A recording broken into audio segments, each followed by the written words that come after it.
both need the basketball in their hands to make plays, and so I was surprised that the move was made. I'm not sure that that really enhances the Los Angeles Lakers to bring in another guy who has to have the basketball in his hands.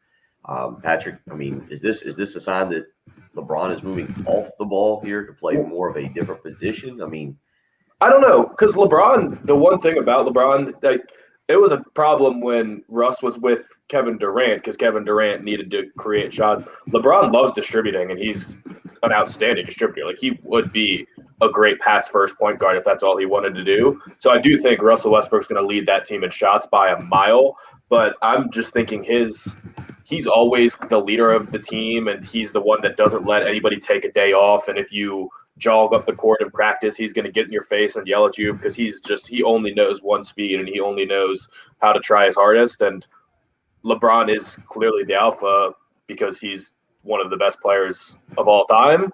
But LeBron also takes load management days and rests and does things like that. So I just don't know if Rush tries to get ahead of himself and tell LeBron to run instead of jog, how that's going to go over. Or that's the behind the scenes stuff that we'll never probably see. That's what I'm most curious about, is if they can get along. Yeah, you know what LeBron doesn't hear very often. Step it up, big dog. Yeah. I hear you on that. What about the NBA draft last night, Bill? AJ Lawson not drafted from Gamecock basketball, but does end up signing a free agent deal with the Miami Heat. That's where he'll get his shot. yeah, I mean, one of those weird things where apparently there's a strong connection, as we know, between the Miami Heat and South Carolina, because you've seen, I think it was Michael Carrera even signed a summer deal with the Heat years ago. Obviously, you've seen Chris Silva, who had success and unfortunately got traded, and now you see AJ Lawson. So Frank Martin's background there with the Miami Heat coming into play, and AJ Lawson will get a tryout there. Might be a good fit. It might be a really good fit. I'll be interested to see how that kind of plays out for him and what he's able to do, because certainly is a kid who has been very impressive during workouts, and even though he didn't go get drafted, was able to kind of, I think, raise some eyes and draw some attention in the last several months through these combines and workouts. So now, how much of a chance does he get with Miami Heat should be pretty fun to watch. I agree. He was one of the more interesting players, I think, that we've seen come through Gamecock basketball in a lot of ways. And now his pro prospects, I feel like his game might have been more suited for professional basketball in a lot of ways than the college game. But we'll have to see how that works out. Just the speed of getting up and down the floor, but the consistency obviously has to pick up. Pretty consistent junior year, I thought, even though the team struggled last year from the Gamecock basketball perspective. Other SEC news yesterday, just like you predicted, Bill, 14-0 was the vote in the SEC. OU and Texas officially invited. What'd you make of the news? Yeah, I mean, you knew it was coming. I still think, I think at the end of the show yesterday, Heath and I kind of agreed on that, but we disagreed, or at the end of the 8 o'clock hour. I guess it wasn't the end of the show, was it? Now the time frame for how quickly you move forward with schedule announcements. When do they actually join the league? Right now, obviously, they're having to say 2025 because of contract issues, but I just feel that ESPN will move this thing forward much quicker. I still would be surprised if they're not in the league next year in 2022. I'd be shocked if they're not in by 2023 at the absolute latest. And kind of as we said yesterday, I could see a scenario where the tag along 8 basically begs and pleads for Texas and Oklahoma to hold in for one more year, being 2022, to kind of give themselves a chance to figure out what they're going to do, and just to get a little bit more television money, because the way that thing is worded there with their television contract, basically the network, Fox, or I think ESPN can actually go to them and decrease how much they're going to pay the league if Texas and Oklahoma leave. So I'm very interested now to see the time frame for which Oklahoma and Texas end up in the SEC, and also fascinated to see what the league's going to do in terms of divisions or pods. And so I think that's the next big step. And maybe it'll be the end of August, maybe it'll end up being the end of September, but getting the next step, obviously, is figuring out when they'll be actually in the league. Yeah, and I think it's kind of anybody's guess at this point with the way that the money's going to work out with the Big 12 still left with those 8 teams that you're talking about. I think it's very much up in the air. But the just the possibility that we're talking about Oklahoma and Texas in the SEC in 2022 next season, it's kind of mind-blowing from just where we were maybe 2 weeks ago in the college football discussion that we also talked a lot about Gamecock football yesterday. Bill, why don't you tell everybody how your round wrapped up on the golf course yesterday? We were out at Wood Creek Farms Country Club, birdies with Beamer. Your group was Eric Kimry, Connor Shaw, and the ABC Columbia's man in charge there, Jeff West. You guys ended up shooting what? We shot 10 under, I think. I think it was right, 62. 62? Yeah, we played really well. I played really well. I was very, very pleased. The new driver, very, very good. Very, very happy with that. We got a little tripped up on when because it was humid. It was humid yesterday, and it's going to be hot today. Not that we'll be out there. I'll try and stay in the air conditioner today. But when the dew kind of wore off the green, we missed, I think, about 4 putts that were within 8 to 10 feet that would have been birdies that cost us. That would have put us right there at the 58 mark, which is what the winning score was. And I mean, we just couldn't get lost kind of track of the speed there as the dew evaporated off the green and the green sped up tremendously. But beautiful course. A lot of credit to the people at Wood Creek for the way that course is being maintained and how great it is. It was really, I thought, in excellent shape. And man, I tell you what, Kimry and Connor Shaw, they are intense. Now, I will say, somewhere during the round, they got into a discussion on 13 personnel and 21 personnel, and I feel like we lost them for a few holes as they went down a football rabbit hole. But we had a great time. A lot of fun catching up with Connor Shaw and kind of seeing where he's at in life and what he's doing and how much he enjoys what he's doing right now. What is 13 personnel, Bill? So it was 1 tight end. It was 2. No. Listen to what I'm about to tell you. It was 3 tight ends, but it was 1 true tight end, but it was 2 tight ends that were not listed as tight ends. They were offset. I can't remember the actual word that Kimry used. It was like an H-back position. And then 1 wide receiver is basically what it was. So you had 2 of them that were, I guess, flexed back. Now I don't remember exact. Kimry used a term, but then you had 1 tight end that would actually be lined up in the tight end position, and then 1 wide receiver. So the answer Patrick was looking for is the 1 in 13 is wide receivers, the 3 is running backs. Yeah, running backs. Sorry, and then tight ends, right? Yeah, so the numbers are No. Or you got running backs. The 1 is the running backs, and the 3 is the tight ends. The wide receivers are not part of it. Right. Bill, you're making it more complicated than – can you simplify is what I'm saying. Yeah. No, Patrick, you were there. You heard him talk about it. I was just asking about personnel groupings. Personnel groupings are personnel groupings. When you're doing the personnel groupings, 11 personnel would mean one running back, 1 tight end. 13 means 1 running back, 3 tight ends. How they're lined up, that's up to them. But that's just what the personnel groupings are. Okay. That's just you were right in what he was telling me. I mean, when he was explaining it, I forgot you were saying. Okay, that's just how it goes. Okay, well, that's for all football. I'm explaining to you, despite the fact you weren't there. I'm explaining to you what he was explaining to me. Okay. No, but I was just being a jerk and quizzing you to see if you knew what the personnel groupings were. Yeah, I'm telling you what he explained to me. It was on the hole number 1, actually, I think, as we teed off. As we came back. So 21 personnel. I honestly was not paying attention to that one because. But this is the point, Bill. You are overcomplicating the personnel groupings from just the generic football speak. That's all Patrick was pointing out. 13, 1 running back, 3 tight ends. Any kind of numbers, right? The first one is running back, and the second one is tight ends. That's all. That was it. The exact way they line them up. That's how you can get creative, and that's, I'm sure, the rabbit hole that Eric Kimry and Connor Shaw went down. I just picture you over there, like waving your arms, guys. 155 yards out. We need an approach shot here, guys. I get what you're saying. Come on, let's get a bird. Not quite Who was the A player? Patrick said during the live video stream in the first few holes he couldn't quite figure out the A player in the group, Bill. Who do you nominate as the A player in that group of yours yesterday? Yeah, no, I thought we were all. I actually thought we were all pretty just about even. I don't know if we had necessarily an A player throughout the day. I mean, Connor Shaw went to kind of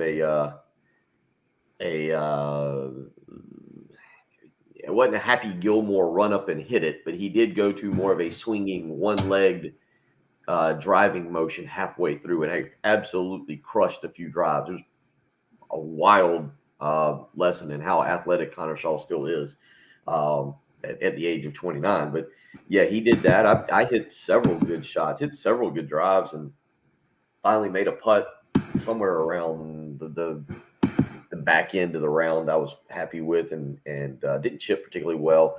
Jeff hit a couple of really good shots in, made a few putts, and Kimmery crunched a few drives as well and hit a couple of good iron wedge shots. So yeah, it was. I don't know if we had a true A player on our team. It seemed like we all contributed at some point throughout the day. New analyst on the staff, Zeb Noland, who played quarterback for North Dakota State, is really good buddies with Trey Lance. Definitely the A player in my group. He's 23 years old. That helps. And he smashed a bunch of drives out there for us. Greg Atkins, first round, the offensive line coach of the Gamecocks, first round in 2 years. But so Zeb was really good. Knowing that, he was excellent in the captain's choice, especially because he would hit it far. Sometimes it wouldn't go necessarily straight, and you can just pick that one up and move forward. And he gave us a chance for a bunch of birdies for sure. And then Watch Fox's Mike Yuva was playing with a persimmon driver from his grandfather, and it looked like golf, not necessarily his main sport. Let's put it that way.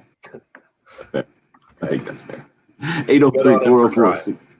Yes, we had a good time in our group too. We ended up shooting 65, so very respectable. After 2 holes, we quickly changed our goals, our expectations from trying to contend and win to, all right, what would be the best we can do? About 9 under, birdie every other hole, and we finished 7 under. So we didn't feel too disappointed with our that we had yesterday. And again, I agree with you, Harold and Jeff out there at Wood Creek Farms. Clem King, who is the pro out there as well.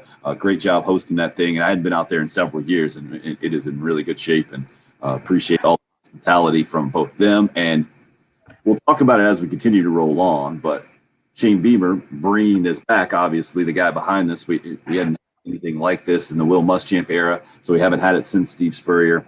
We'll talk about kind of the feel around Gamecock football and being around the assistant coaches and the whole thing. We'll do that as we continue to roll on this morning. Love to hear from you at 803-404-6100 on a Friday morning show. A lot going on. It's been quite a week for sure. It's the early game. It's 107.5 The Game.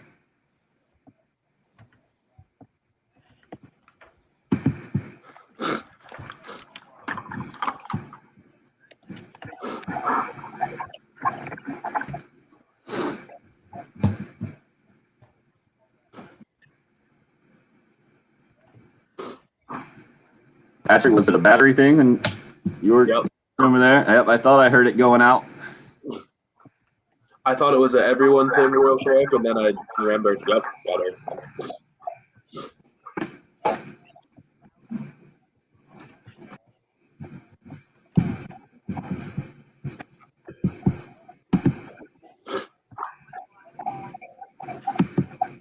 That's awesome. See the text in? Good stuff. Did Bill wear a white belt from TD3? Mm-hmm. He's all in on your white belt, Bill. That's the golfers. Discover's accepted at 90% places in the U.S. that take This is interesting. We're playing Israel in baseball right now, but almost everyone on Team Israel is American-born. Huh. Not a big grassroots baseball country. No, because I know they did that for lacrosse in the World Games too. Because I had a friend who was able to play for Team Israel because he was Jewish and was able to get Israeli citizenship through the church. Michael Roth played for Great Britain, England, whoever it was. One of those things too. I wonder if I could have played for Team England in the World Games. I'm a quarter English. My mom's almost a dual citizen. She was born like a month too late. Oh, wow. That's cool.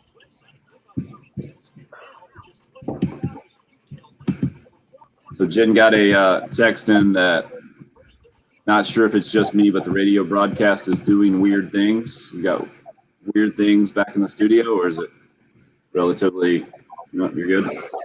I thought it might have been my headset, but the text came a solid 10 minutes later or 15 minutes later. And I have a different headset. It definitely sounds different to me. Does it sound wildly different to you guys? What, did yours get swapped yesterday? Or Let me listen to 2. Yeah, I ended up taking the unit that Jay ended up bringing out, or Jay and Tommy. Yeah. So your unit got swapped out too? Well, they just stayed on the table, stayed hooked up there. The one that was brought out there, they hooked up to Beamer's press conference, and that's the one that I yanked. Gotcha. I just flipped over to the air signal. I don't hear anything, but I'll kind of flip back and forth and monitor. I think some people have had some just, I don't even know what it's called, transmission issues. I think recently somebody said they, for some reason, weren't getting it well in Winsboro, but got it better in Chester or something the other day. So I think it might. I don't know when that's comes into play, but You should be an engineer, Jen. at this point I should be. Mm-hmm. Don't forget, turn it off and turn it back on. Exactly.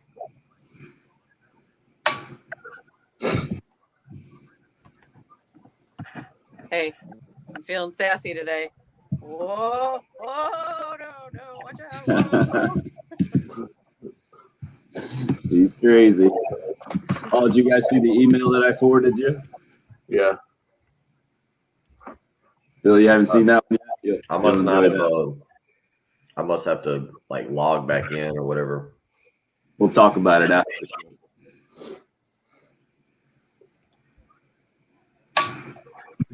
Sorry to keep secrets in the live stream world, but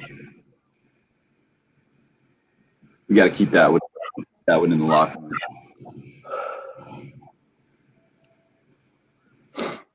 So Patrick, the whiteboard ideas. Whiteboard is really gone pretty lonely back there. Yeah. Blackboard. It's almost football season. Well, it'll get a lot of use in football season. I don't know what we can do right now. There is a big soccer match coming on at 7 o'clock, though. Quarterfinals, USA versus Netherlands. Women's? Yeah, women's. Okay, how about you rank the Olympic events you are most excited about or most interested in? Can you do that? That are still coming up, or just in general? No, still coming up. Oh, I don't know. I'd have to look at the schedule. I know track is just now starting. General is fine with me.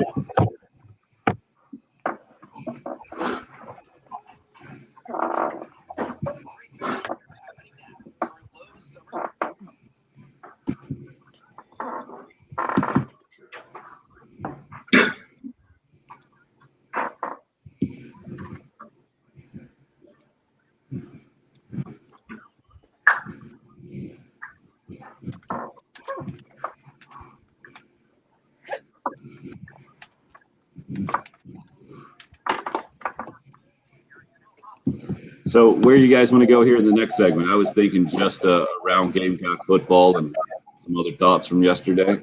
You good with that, Bill? Yeah, that's fine. And Gamecock Larry has something about the SEC. Oh yeah. Letting OU and Texas in too. That and something about something in Carolina, and I don't know. Oh yeah, that's we were talking about that on the halftime show yesterday.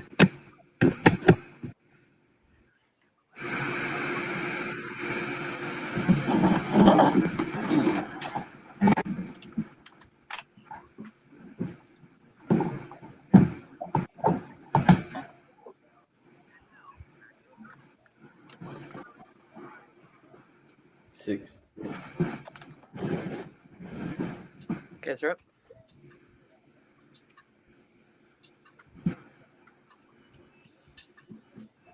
14-0, the vote from the SEC to let Oklahoma and Texas in, or to give them the official invite.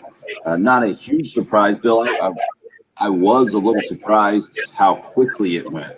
And even the fact that you mentioned it yesterday, you expected it, and obviously it happened. I guess Texas A&M kind of worked through their issues beforehand.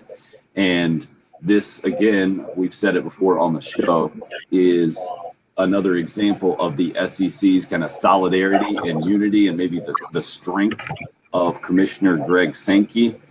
And now it's more a question of, okay, what year does Oklahoma and Texas come in? Is this going to be it from the SEC's perspective? You're not expecting more than 16 teams anytime soon, are you? I don't think so.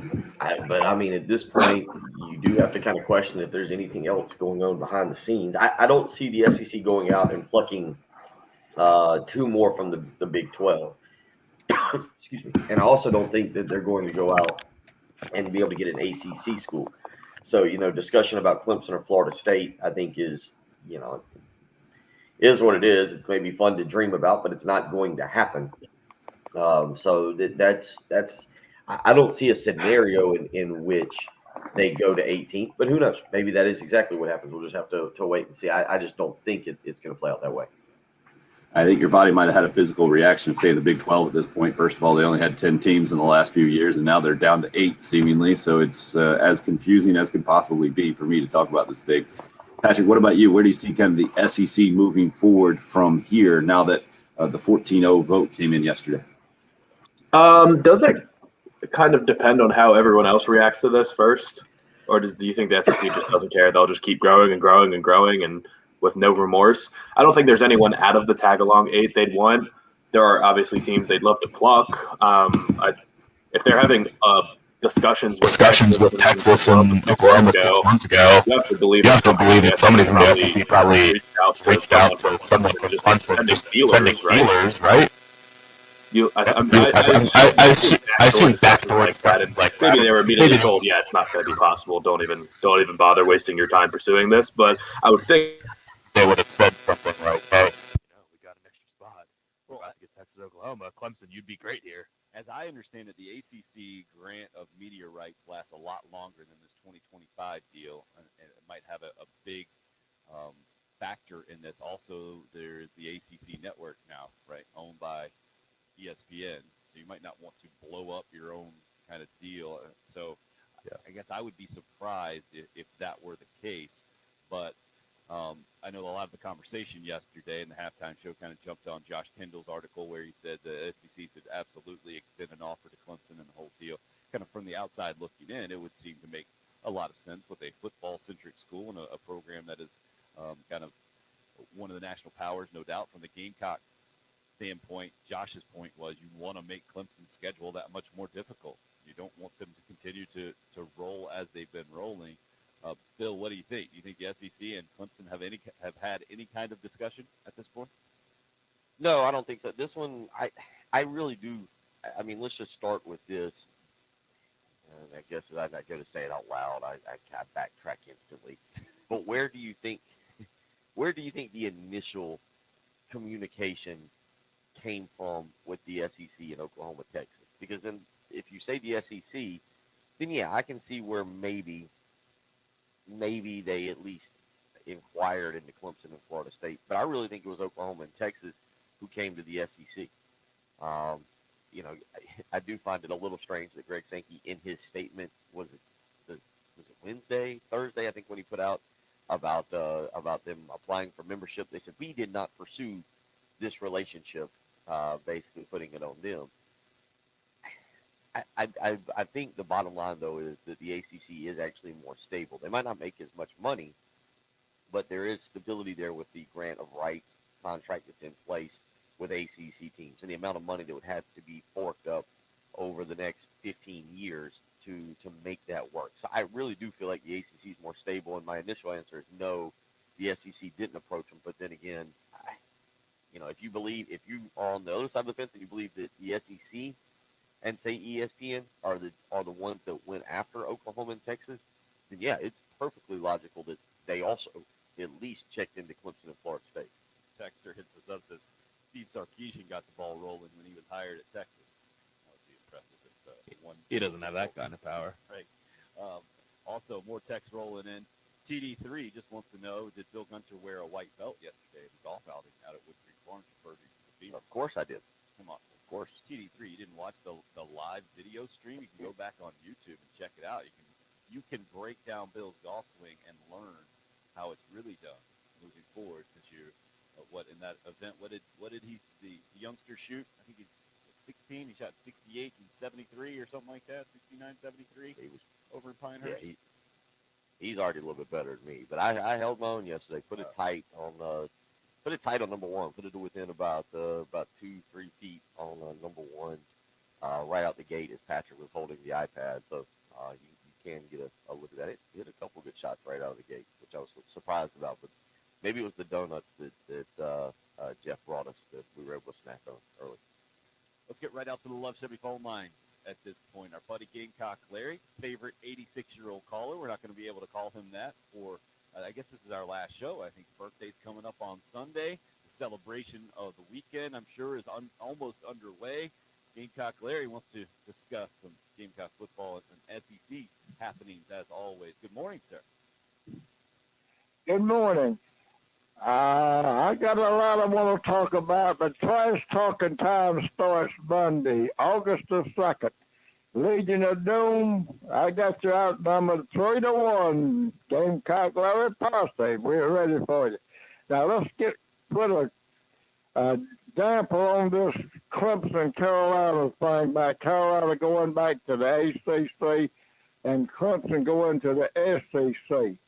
In 1992, now I found out last night, I thought I was right, but I had to ask because Elodie, an old-timer Gamecock fan, lady friend of mine, and she said no.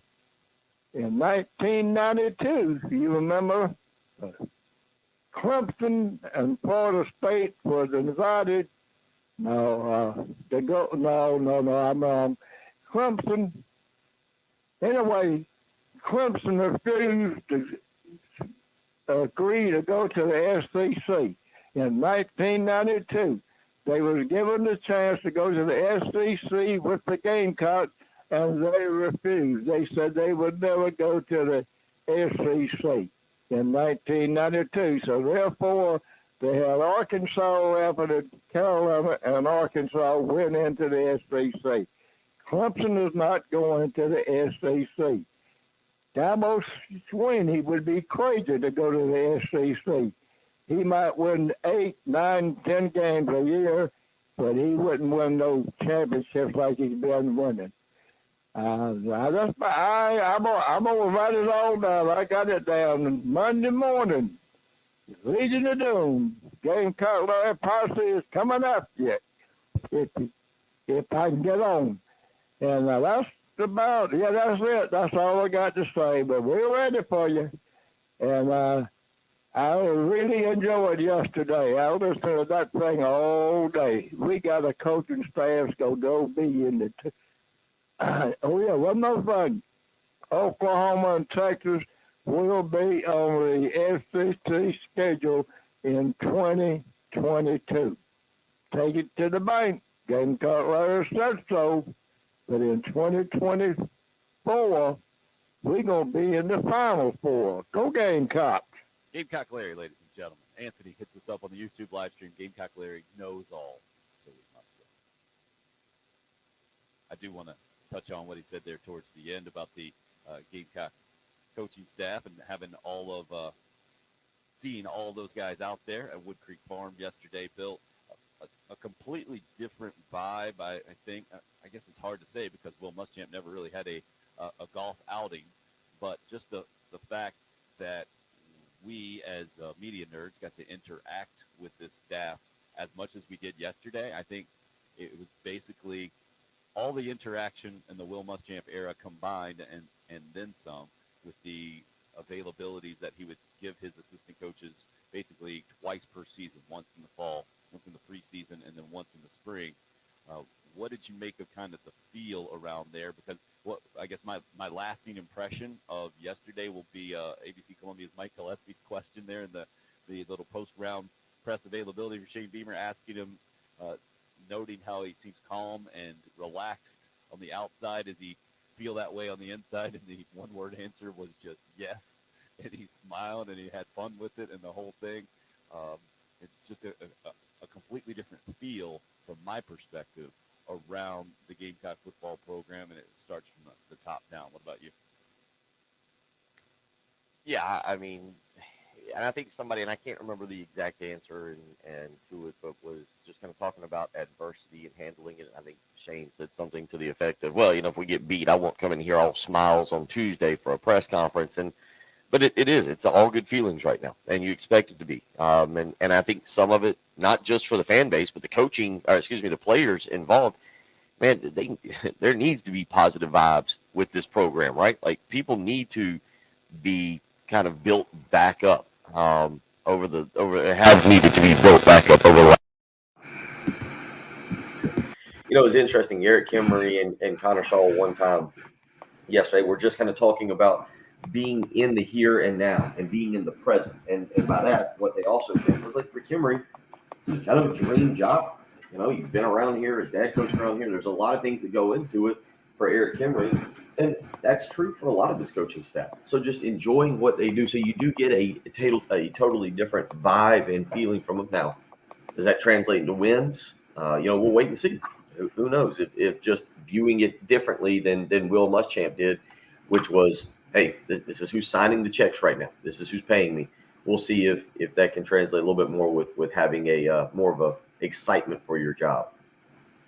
John on the YouTube live stream says, Tim, you're very fortunate. Greg Atkins is a super cool and very genuine guy. Yeah, he was a lot of fun. The offensive line coach for the Gamecocks said, I think the more we get to hear from him, the more we will be appreciative of his personality. And the scouting report on him, funniest coach on the coaching staff, by the way. And I would give that vote for sure. And for a guy playing his first round of golf in 2 years, certainly took it as well as you can take it, I think. Golf's not a game you want to take a 2-year break on, but pretty impressive from a lot of different ways yesterday out on the golf course from the Gamecock football standpoint. We'll continue to discuss there. 803-404-6100. We see several texts in about more of the state of the SEC and college football in general now. I think that's been the national college writer discussion, right? Is Oklahoma and Texas joining the SEC?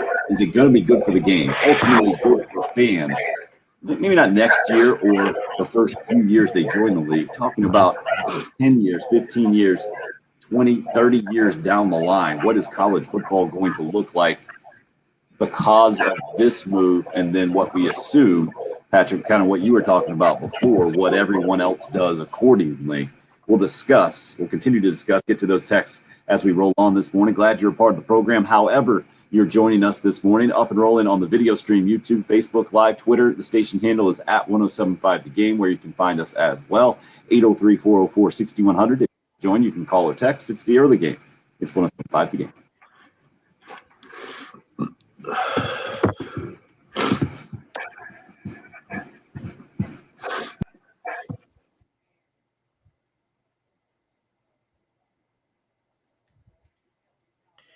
Now is the time. Don't miss another day, another opportunity to refinance that house. Maybe you're looking to purchase a new home, and either one of those, it's a great time to do it with interest rates being where they are. The first step, though, finding out what you're approved for, what your interest rate will be, how much you have to spend. And to do that, you need to call the mortgage guru, Jacob Crowder with First Palmetto Bank, 803-719-1005. That's his cell phone. You can shoot him a text message. You can give him a phone call. Either way, make it quick. That's all you got to do. About 5-10 minutes. Just give him some information. Matter of fact, he can text over a link. You can fill it on your phone. That's exactly how I did it a year ago and found out pretty instantly what I was approved for and what I could do. It's a quick phone call or text message, and you just need to get in touch with the mortgage guru to find out how he can help you and your family. 803-719-1005. Jacob and Brian Kovar helping people save $200, $300, $400 by refinancing right now. It's a golden opportunity. Brian Kovar joining Jacob and is telling people right now not to get caught watching the paint dry. Big Hoosiers fan, loves that movie, and doesn't want you to miss a golden opportunity right now with the interest rates being as they are. 803-719-1005. He's the mortgage guru, Jacob Crowder with First Palmetto Bank.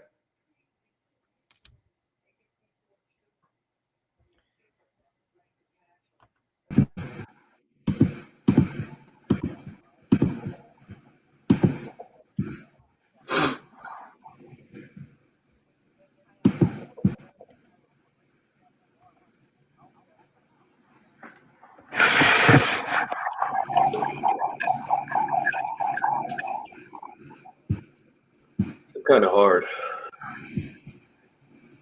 What's that, Patrick?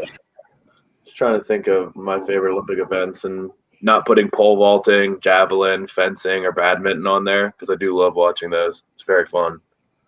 I can see pole vault. It hits a track. You just got relays though. Is that what you're saying? Well, because there's so many races, it's such an all-encompassing thing to say I like swimming and I like track, but I love watching relays. I feel like they're way more intense. When does track start? Right, it's on right now. So it's now starting like they. Yep.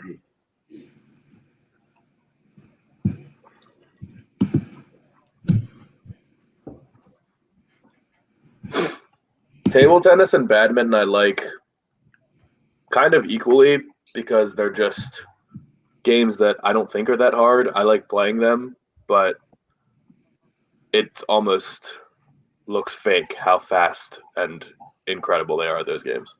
Yeah.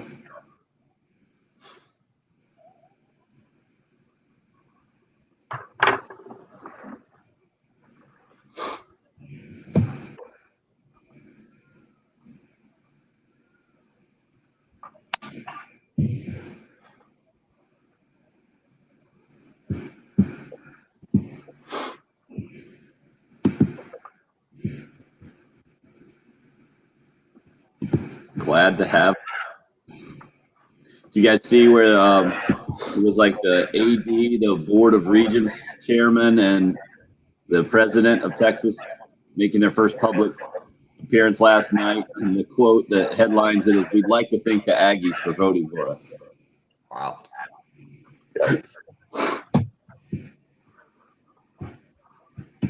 That is something.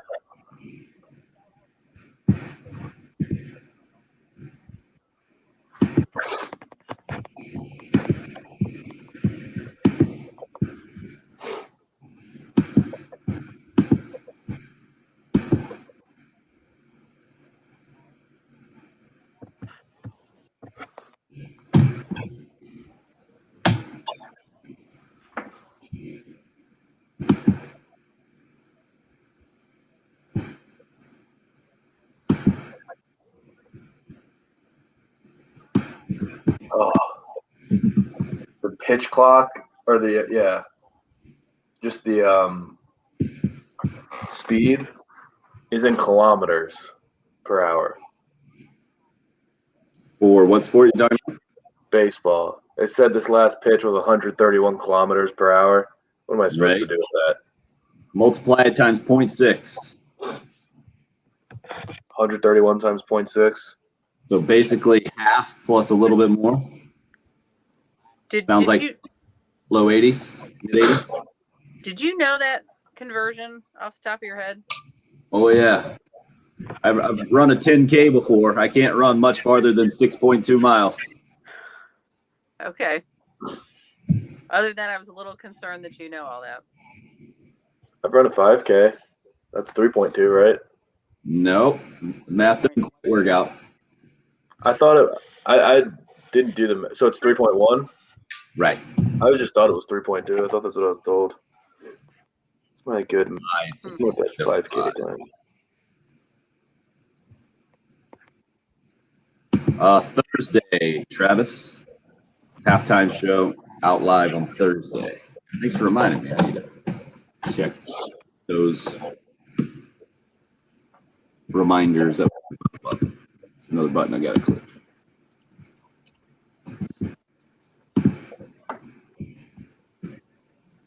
When is next Thursday? Yeah, the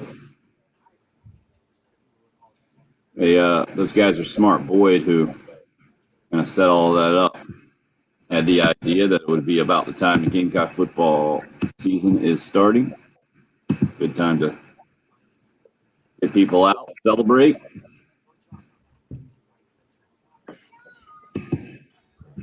Oh boy.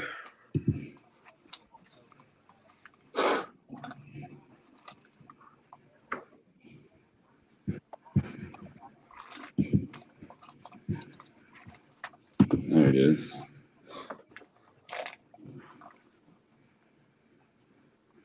So, Casey, does that mean that you have been to both of those games in College Station and Austin back in the day? Didn't he go to Texas? I'm guessing so, with the hook in there. Yeah, I know he's a resident Texas fan. Heading back in. My apologies for I've seen him not say that recognizing before. you. I really hope Oklahoma and Oklahoma State play that game. I'll be sad without it. Okay, that's right.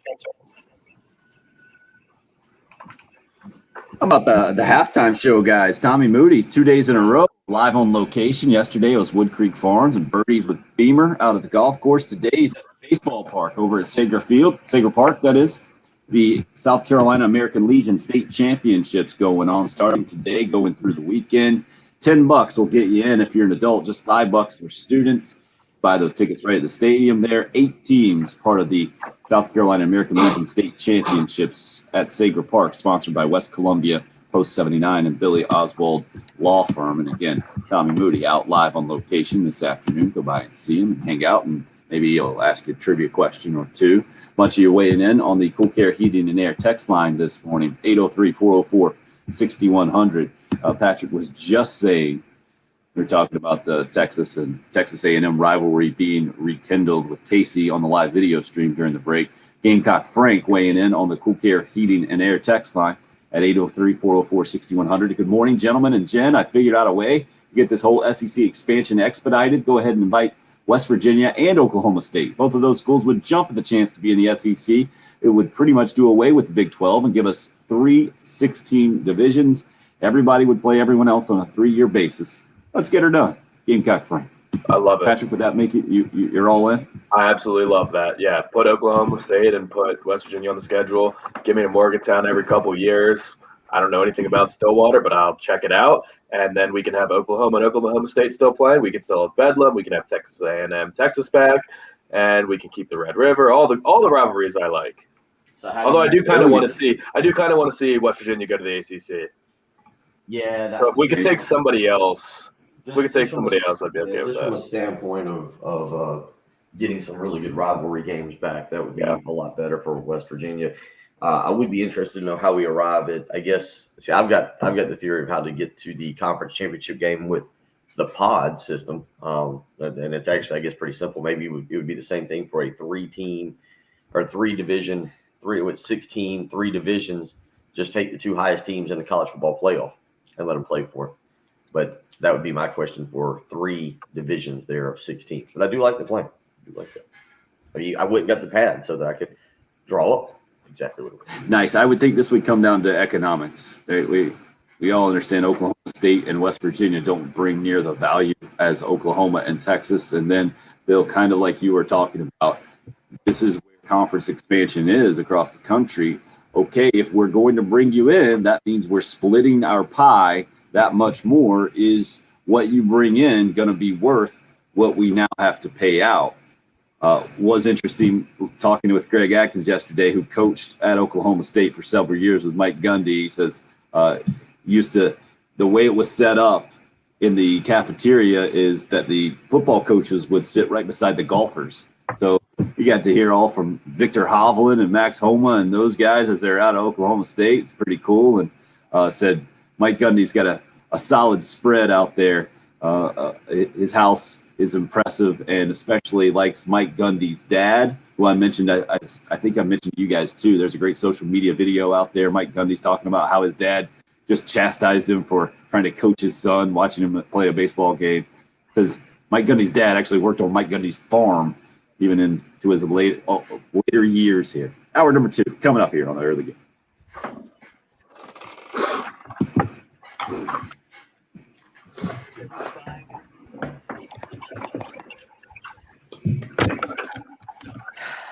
Still early.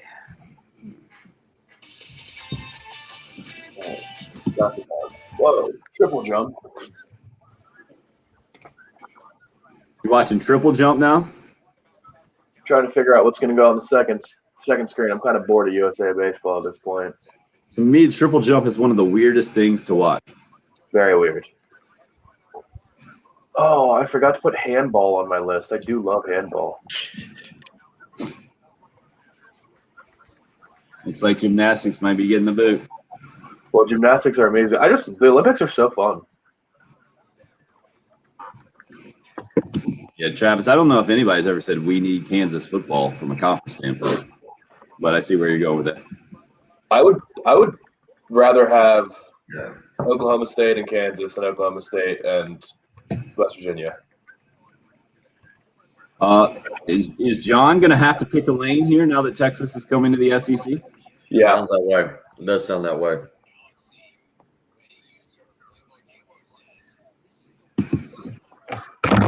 Craig, that ain't happening, man. Yeah, I want Oklahoma State. I'll take them.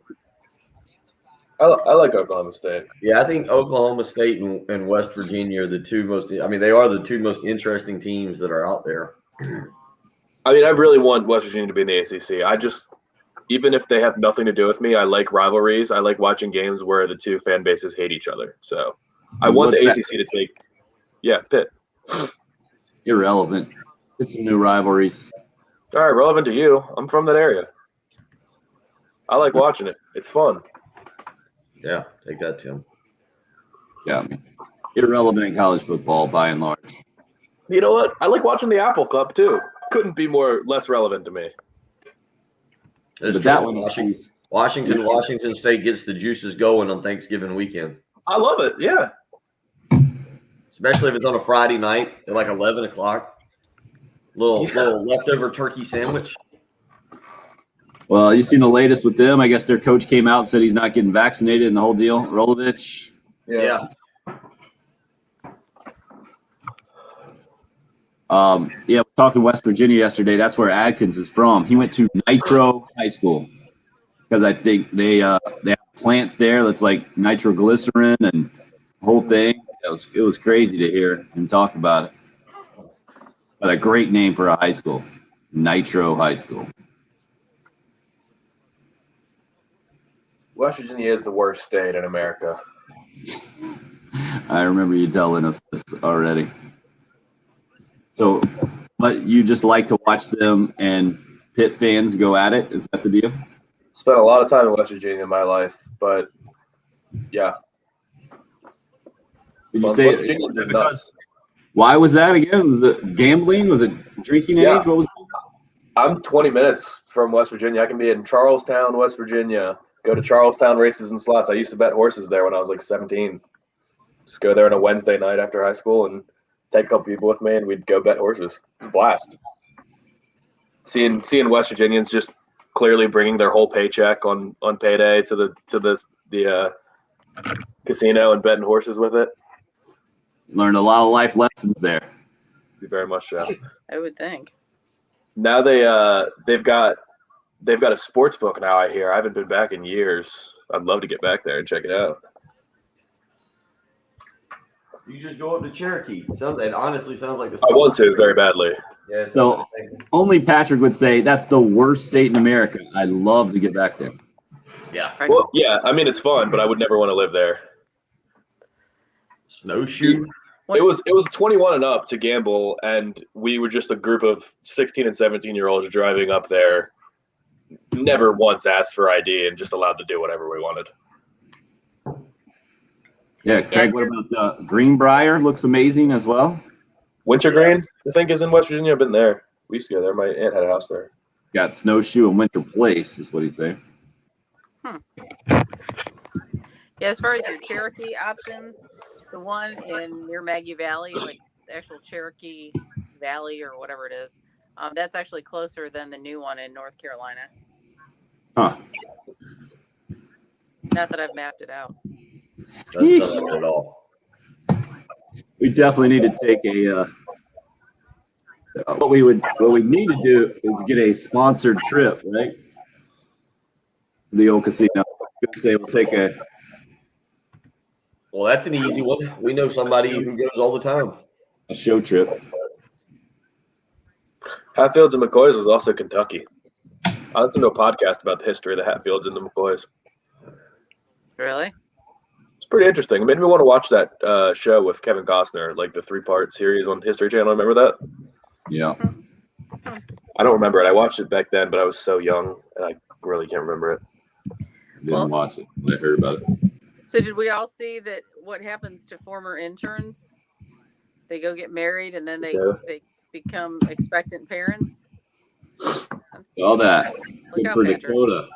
Buddy Dakota Watson. Expecting there first. And the pictures they did were pretty cute. The kissing of the belly was too much for me. Right. His belly. Yes. But that fits. Yep, that fits.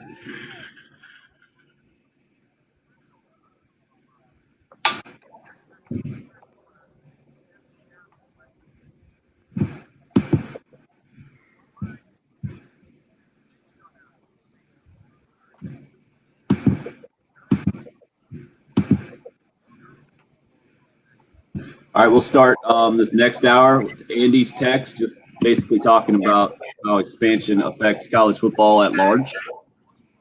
You guys are good with that? Let's roll with it. I'll go ahead and read it. Every time I see a text that's more than 3 lines, I just ignore it. I do it first as well. I try to get the gist, and then I'll come back to it. And it also started off with a tremendous run-on sentence that I hate.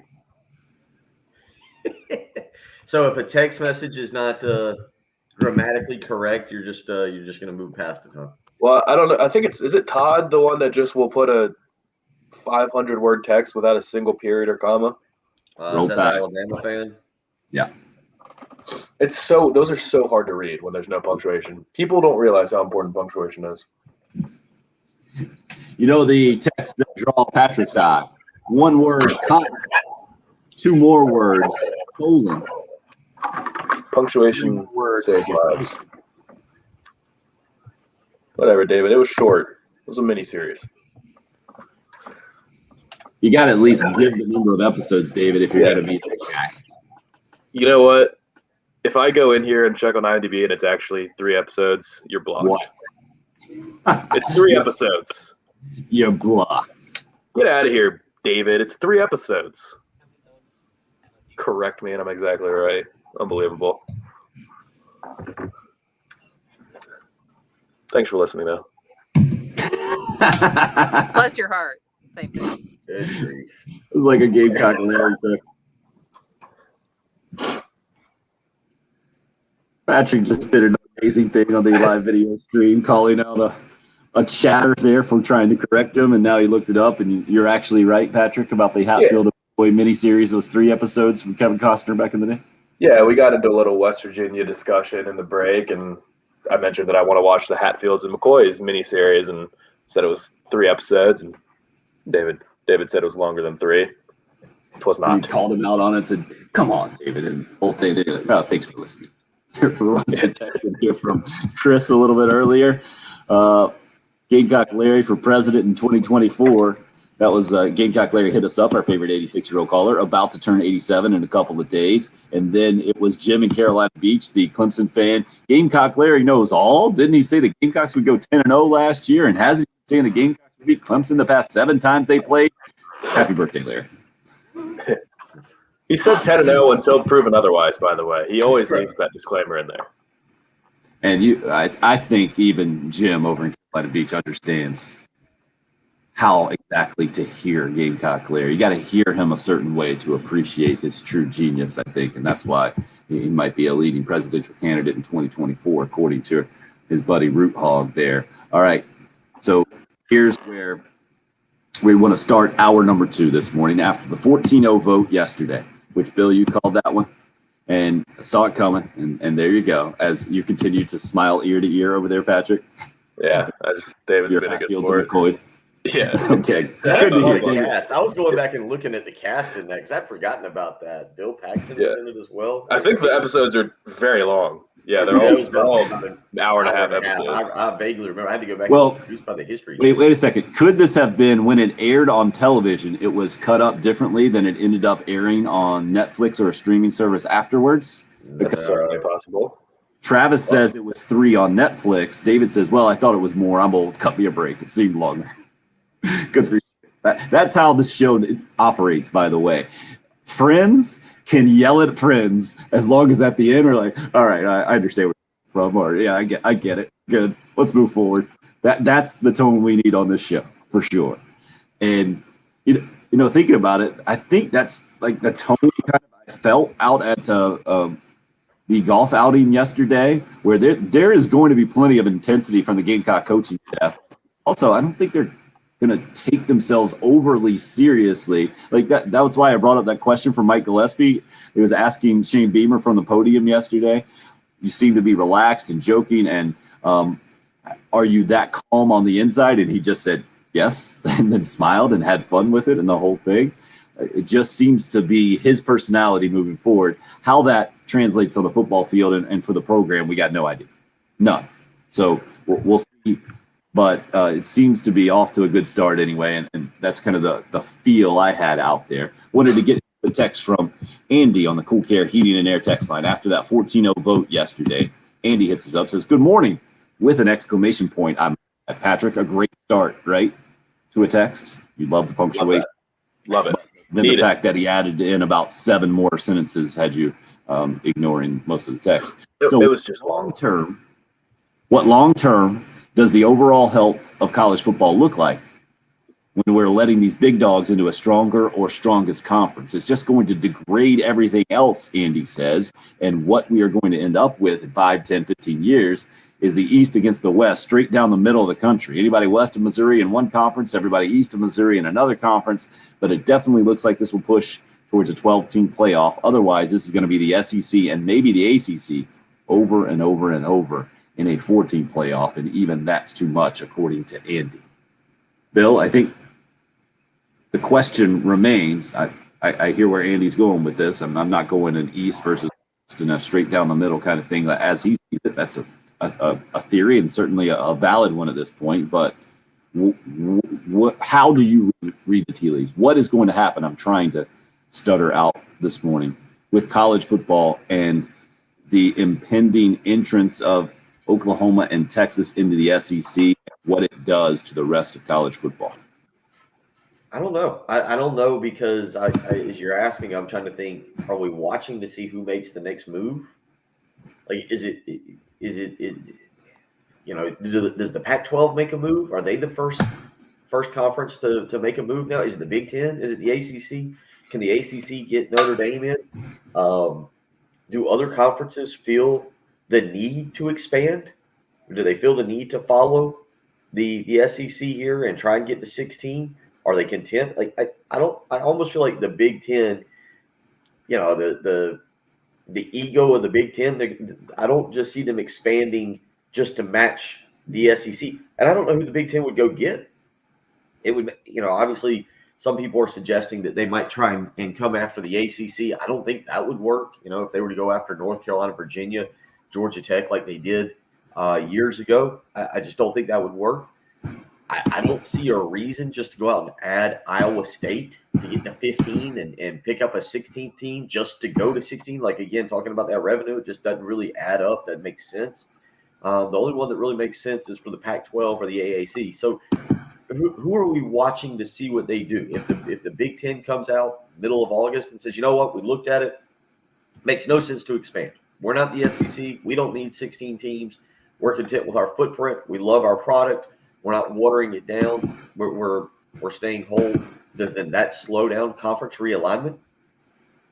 You know, to be dead honest, conference realignment is what it is. I think this would have happened regardless. You're still the the big elephant in the room right now is name, image, likeness. And even though things have quieted down on the, hey, let's just pay players front right now, you know that's still going to pop up, and it's going to pop up more frequently as boosters figure out how to handle name, image, likeness. And to me, that's much bigger in terms of what, messing up. I'd have to go back to Andy's exact text. What was the word he used to degrade everything else? That's what I could see is being the complete thing that changes college football's name, image, likeness, not conference realignment. Want to get more details on that, and we'll do it as we roll on here. If you would like to weigh in, 803-404-6100. Papa Joe just asking specifics about how he thinks SEC scheduling will change now, if there will be an added game to conference play, if there will be a 13th game added to the regular season. I don't think anybody's talking about adding regular season games past 12 to the conference or to the college football schedule. I think it is very likely, though, at this point that the SEC will end up with going 9 conference games. Bill, you agree with that? Yeah, I think it's going to be my personal guess on how this all plays out. Maybe you guys can add your own just personal guesses. I think the SEC. I'm starting to really believe that the Pac-12 will expand. The Big Ten will not. The ACC will not, and the SEC will stick at 16. And then you'll see the AAC go and get involved with some of these Big 12 schools. But then when you talk about scheduling, I really think the SEC goes with the pods model to get everybody playing. Everybody within a 4-year period. I feel like that's what's going to be pushed for. And it will go to, when you do that and you play the 3 teams in your pod plus 2 teams from every other pod, that comes to 9 games. So adding 1 extra non-conference game to the schedule, or 1 extra conference game to the schedule is the direction we're headed. Good. Why not? A couple extra. Moving pods or Tide pods? Oh, now that's the bigger question. No. And again, I just hated that word when I first heard it, and I was like, "It's divisions, people." Patrick, you corrected me. It's not divisions. If it doesn't matter if you win the thing, and it has nothing to do with moving on in a playoff system. That's why we got to stick with the pods. Maybe I can come up with a different word that doesn't annoy me as much. Probably not. We'll see. We got a 3-hour program. We're here until 9 this morning. Got several guests set to join us today. Darlington Raceway President and former USC Sports Information Director Kerry Tharp joining us at 7:45. I'm interested to talk to him specifically. I know it's been a little quiet on the NASCAR front about maybe the culture of a program. He was the kind of the right-hand man, the PR guy for Lou Holtz, and that was his whole approach coming to Columbia, talking about changing the culture of Gamecock football. And now I feel like it's almost history repeating itself in a certain way, with Shane Beamer coming in after the Will Muschamp era. We'll get his thoughts on that. And then we got a professional bull rider going to join us. That's going down at the Colonial Life Arena this weekend. And this guy could not check off more boxes as far as who we need to talk to this morning specifically.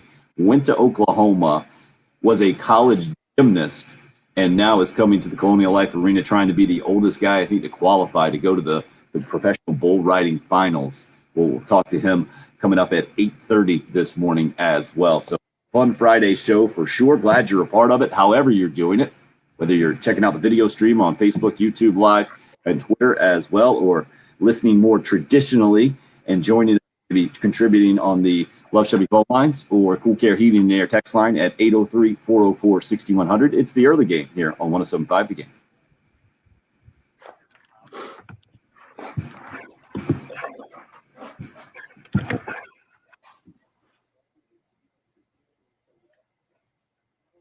Weekend is upon us. I think actually I'm going to be heading up to Raleigh, celebrate the sister's birthday tomorrow. So I probably shouldn't have said that. I think I'm supposed to surprise her. So if you know her, don't text her or anything. Tell her I just said that. I just realized it's supposed to be a surprise.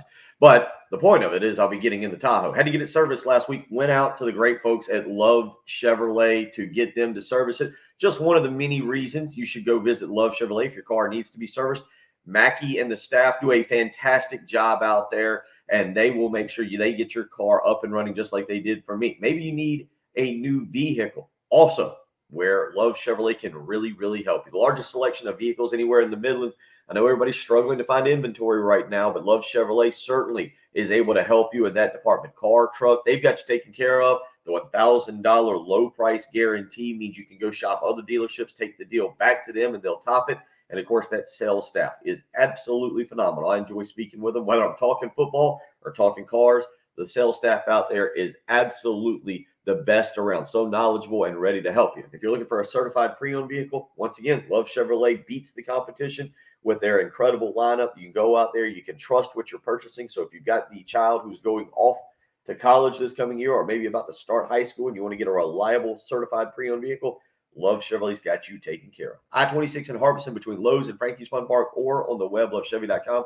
Get up to Love Chevrolet and find new roads.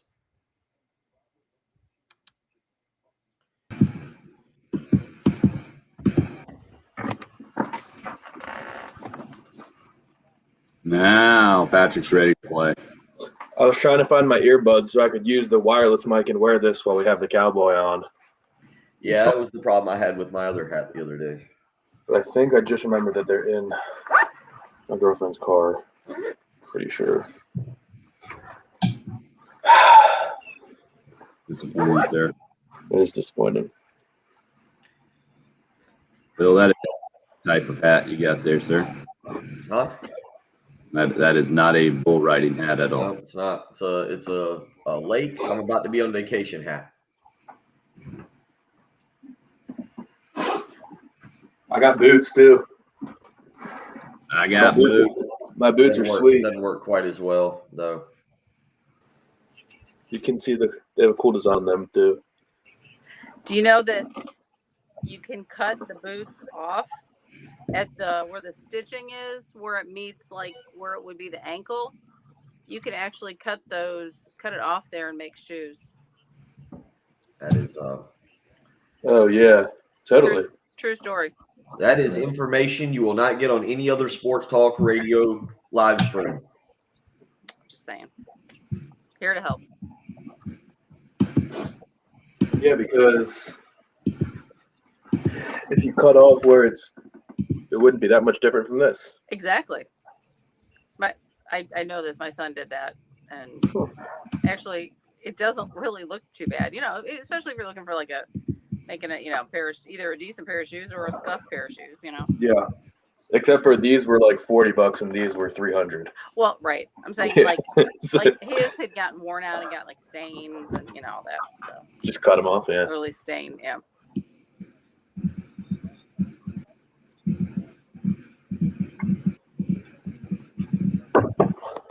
Thanks for reminding me, Patrick. I'm going to send that video link to the live stream to our bull rider.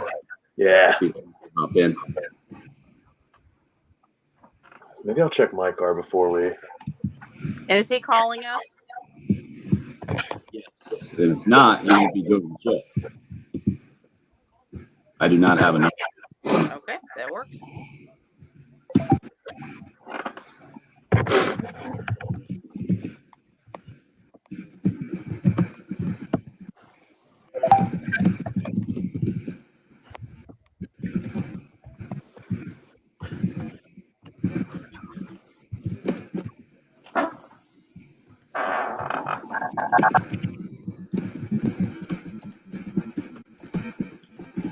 Jen, you got everything you need from me for next week? Yeah, the only thing that I think we still have to record is just that AAA. The Oh spot. yeah. Yep. Let me know if you want to do that at the top of the hour, or if you want to just wait till after the show and cut it real Yeah, let's do it top of the hour. That'd be great. Knock it Okay. out, and then because I think Tim said we had to talk about something after. Patrick, do you know who David's talking about here? Yeah. Don Imus. Impressive historical knowledge for the 25-year-old. I think I was first introduced to him, obviously, for the Rutgers thing. So, quick. Yeah. Sure. Unfortunate. That's unfortunate. but I know him. I guess he's not in it, but his voice is in private parts. I've never listened to him. Maybe I've heard certain bits, but Right. Head back in.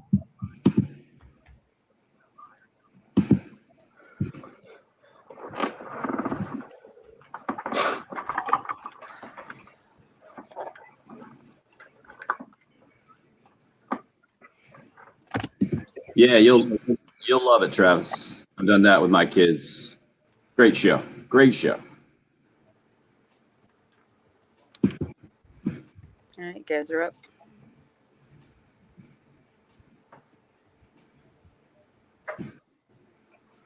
It's a relatively slow day in college football. It's the weirdest thing to say ever when the SEC officially okays Oklahoma and Texas and invites them, votes 14-0 to invite them into the league.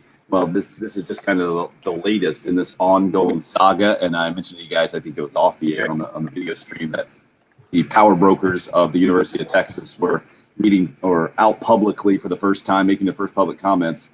The president, and I think the chairman of the board of regents and the athletic director, and the quote that came out of it, I read this on The Athletic, was, "We'd like to thank the Aggies for voting for us." But as far as developments or more news coming off of that, we didn't get much of that from the college football standpoint yesterday. Professional sports, just massive last night, just all kinds of stuff floating around. Typically, Russell Westbrook getting traded to join LeBron James and Anthony Davis with the Lakers would be the headline move in pro sports. But then it was first the Padres reportedly trying to trade for Max Scherzer, the Washington Nationals all-star pitcher. And then it was the Dodgers kind of hopping right in there, actually not just getting Scherzer ball, but also the big-time shortstop from the Nats and Trey Turner, which had Patrick a little depressed this morning. And then Jen, first baseman for the Cubs, and Anthony Rizzo also leaving there and joining the New York Yankees. Kyle Schwarber, former Cub that helped them win the World Series as well, going to the Red Sox from the Nationals. All kinds of stuff flying all over the place on the night of the NBA draft, where Mike Boynton's protege there, Cade Cunningham, does go number one as projected. A.J. Lawson from the Gamecocks did not get drafted last night, but did sign a free agent deal with the Miami Heat. So all kinds of crazy stuff going down. And the Cool Care Heating and Air text line there, Michael just says the Lakers will win the championship next year. I think he said awesome at the end of that. And Chris said, not to get off topic, but how long do you think it's going to take for LeBron to choke slam Russell Westbrook on the court? You kind of touched on it a little bit earlier, Patrick. How's that going to work out for the Lakers, Russell Westbrook joining both Anthony Davis and LeBron James? I think on the court, for the most part, it's going to be okay. I think the styles of LeBron, Westbrook, and Davis actually mesh kind of well, because LeBron is also known to kind of defer in the big moments. He doesn't necessarily like taking the last shot. Kyrie would always take the last shot when it was the Cavaliers. He hit that big time three to win the NBA Finals. And in Miami, I don't know that LeBron has a highlight reel big time shot in any of their championships. It was Ray Allen with that Game 6 3-pointer after LeBron missed to save it. So in terms of taking all of the shots and being dominant on the ball, I think that's going to be Westbrook. LeBron is a great passer and plays off of people really well. There's not a lot of shooting in that lineup. I don't know how they're going to shoot threes, because neither LeBron or Westbrook are particularly good at that. What's going to be interesting is when Westbrook tries to kind of be the alpha when you've got either the greatest or second greatest player of all time on his team. And LeBron notoriously takes it easy during the regular season, and Westbrook doesn't know the meaning of take it easy. So that's what I'm going to be interested to see, if Westbrook kind of falls into line and knows his place, or if Westbrook just can't stop being Westbrook and it ends up annoying LeBron and create some friction there. I feel like Westbrook will fall in line. He's got to understand that this is about it in terms of winning a championship. If he ever wants to put on a ring to go with all those triple doubles, this will be it. And so it's hard for me not to believe that he won't fall in line with LeBron. What I think is the bigger question is, what you just kind of brought up, like the shooting of the Lakers is going to be very interesting, because those two guys are not good 3-point shooters. They can make them, but LeBron's better than Russell Westbrook, but Russell Westbrook is not going to scare you from the outside.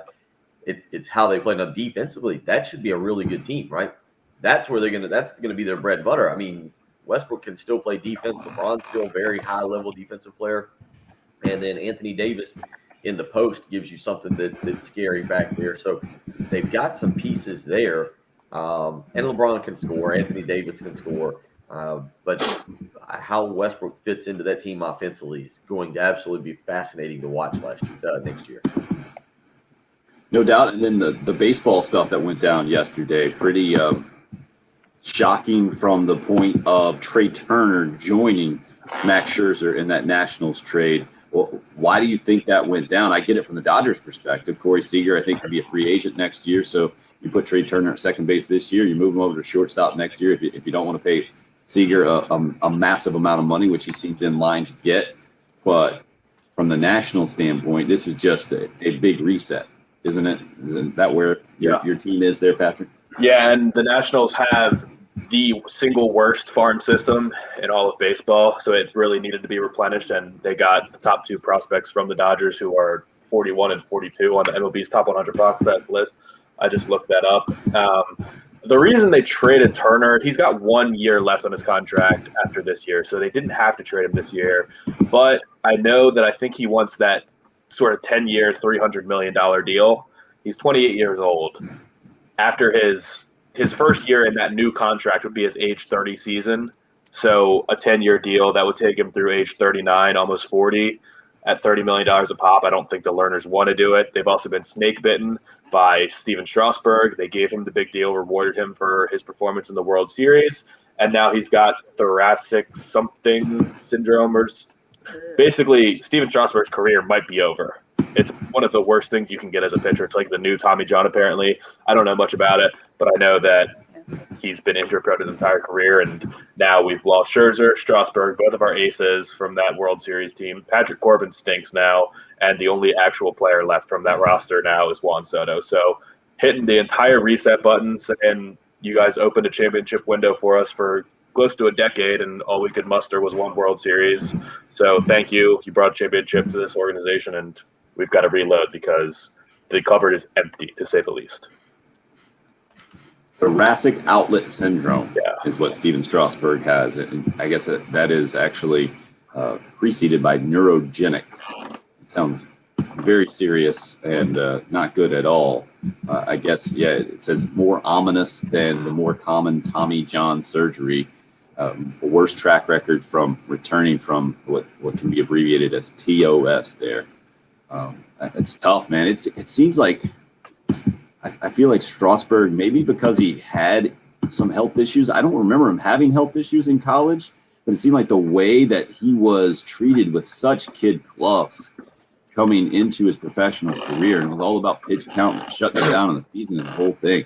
It's a kind of counterintuitive, or I guess it's ironic to me that he's ended up having so many health issues through all this stuff. It's just a bummer because it's fun to watch pitch. Yeah, I don't know how he's looked at around the league. I mean, he's never been bad. He's only ever been good or great when he's pitched, and he's been awesome in the postseason, but he's never gotten enough innings or pitched enough games to be in any sort of Cy Young conversation. He's just never been healthy and long enough for that to be an issue. I don't think he's ever even been in the discussion really for Cy Youngs, and it's unfortunate because he is great and he's one of the best players in our franchise's history. You could argue that he's the best player in our franchise history and most important because he turned that thing around and he was the number 1 pick, and he was unbelievable in that Game 6 against the Astros to keep our World Series hopes alive, and was obviously the most valuable player of the World Series. So, yeah, it's unfortunate if we just lost Scherzer and never see Strasburg again just like that.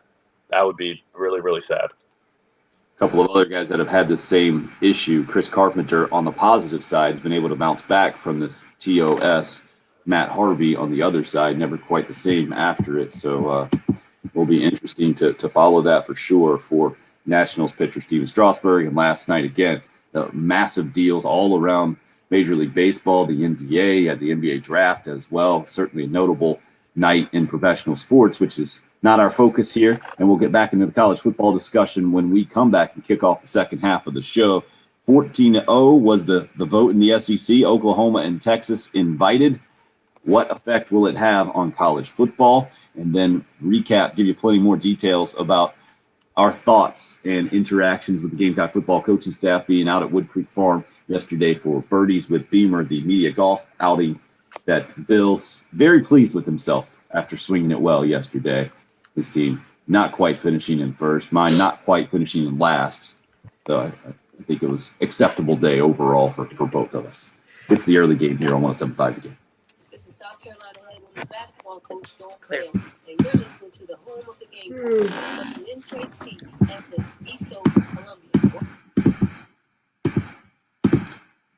Relatively calm day yesterday. Maybe it was because I was on the golf course most of the time, but I think the kids went out to the pool. So I believe my floor survived the day relatively okay, which is a rarity these days with my 1-year-old and feeding times, let's say, meal times, most people would say, just the food goes flying. And it gives me extra appreciation for the job that Zero Res has done at my house. Zero Res carpet and air duct cleaning.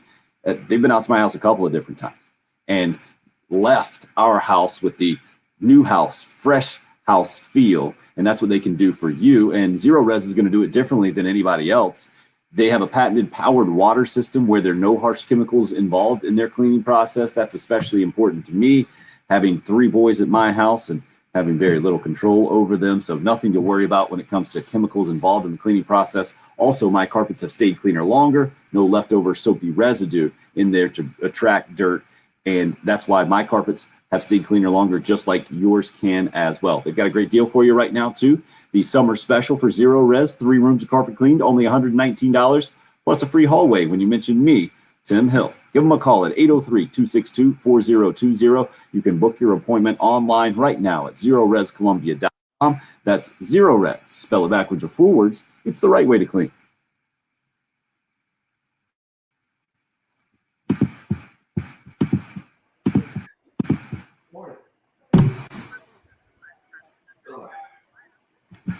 That's a good view of Lake Murray this morning. Nice out there. Looks nice out there. Mm-hmm.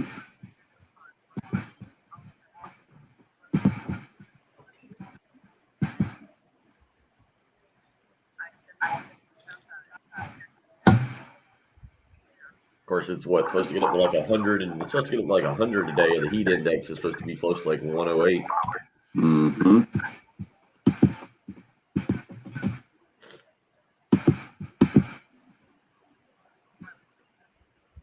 Oh my goodness.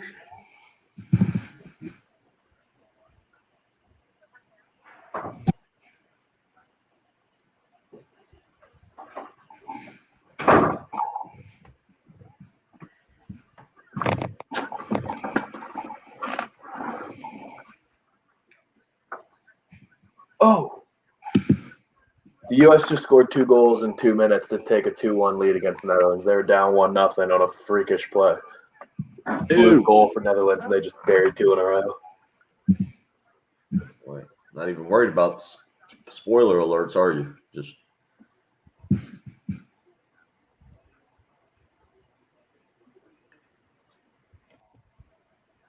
Beautiful. Guess we should have just like a scrolling disclaimer on the crawl or something. yeah, we should. Patrick will ruin it for you.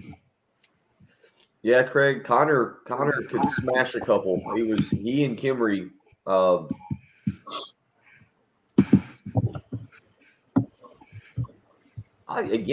had that new driver. I kept up with Connor a couple times, but man, if he had the green light to absolutely turn it loose.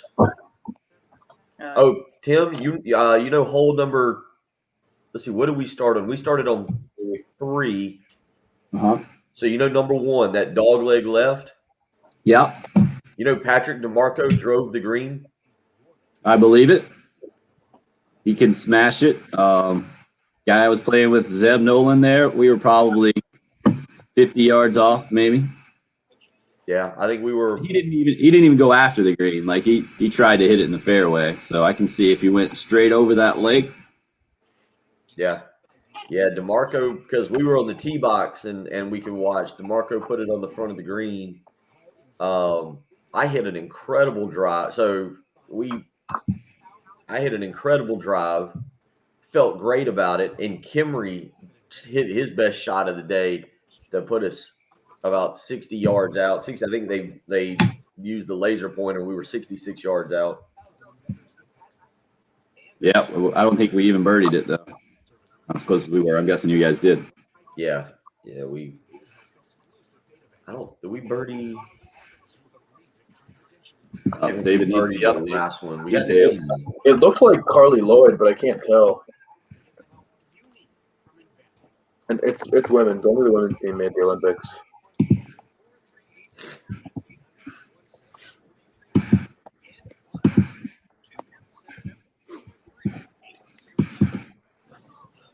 Well, Xander Schauffele has the golf lead, huh?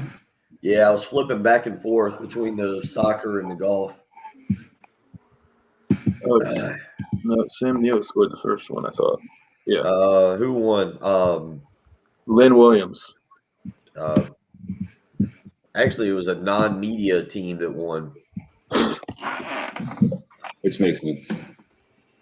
Yeah, I figured. It wasn't Neesmith's team? No, that's the crazy part. I felt great. They finished 10 under. So our team was 3 back of the PGA Tours team, the PGA Tour Pros team, and apparently Justin Stepp can play too. I would have thought that he could basically score by himself whatever the captain's choice teams were going to. Exactly. Yeah, well, Wood Creek's tough, man. I hadn't played out there in a long He's having a time. good There time. was a lot of blind second shots into the green. You were hitting uphill. You couldn't see the pin. I think Neesmith it might have been a gentleman's agreement, like, hey, I'm going to have a good time out there. I'm not going to ruin your event by going hard and grinding all 18 holes. We're back in the rejoin. Definitely need to be out by like 40. Good call. Yep. Good news. Patrick's in a better mood. The Olympics going better now for Team USA women's soccer, a 2-1 lead. Is that correct, sir?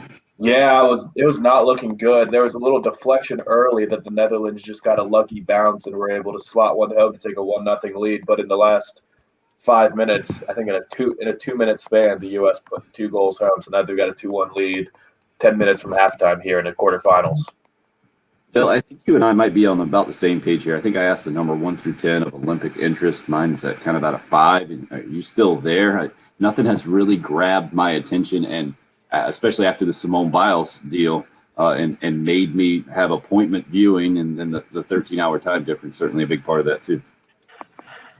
Yeah, I mean, given that it's live sports on in the morning, I always find there's pretty much any live. I mean, we got into Korean baseball last year because it was on in the morning and it was something to watch, as opposed to CNBC, which I'm normally watching. So that's it. Is Patrick clearly our excitement or interest level is not on the same level as Patrick, who I think came out of his seat a few minutes ago when he discovered the Americans had put 2 goals in to take the lead. And completely spoiled it for all the viewers on the live stream in case they were trying to not know the score and get home this afternoon after they DVR'd it or something.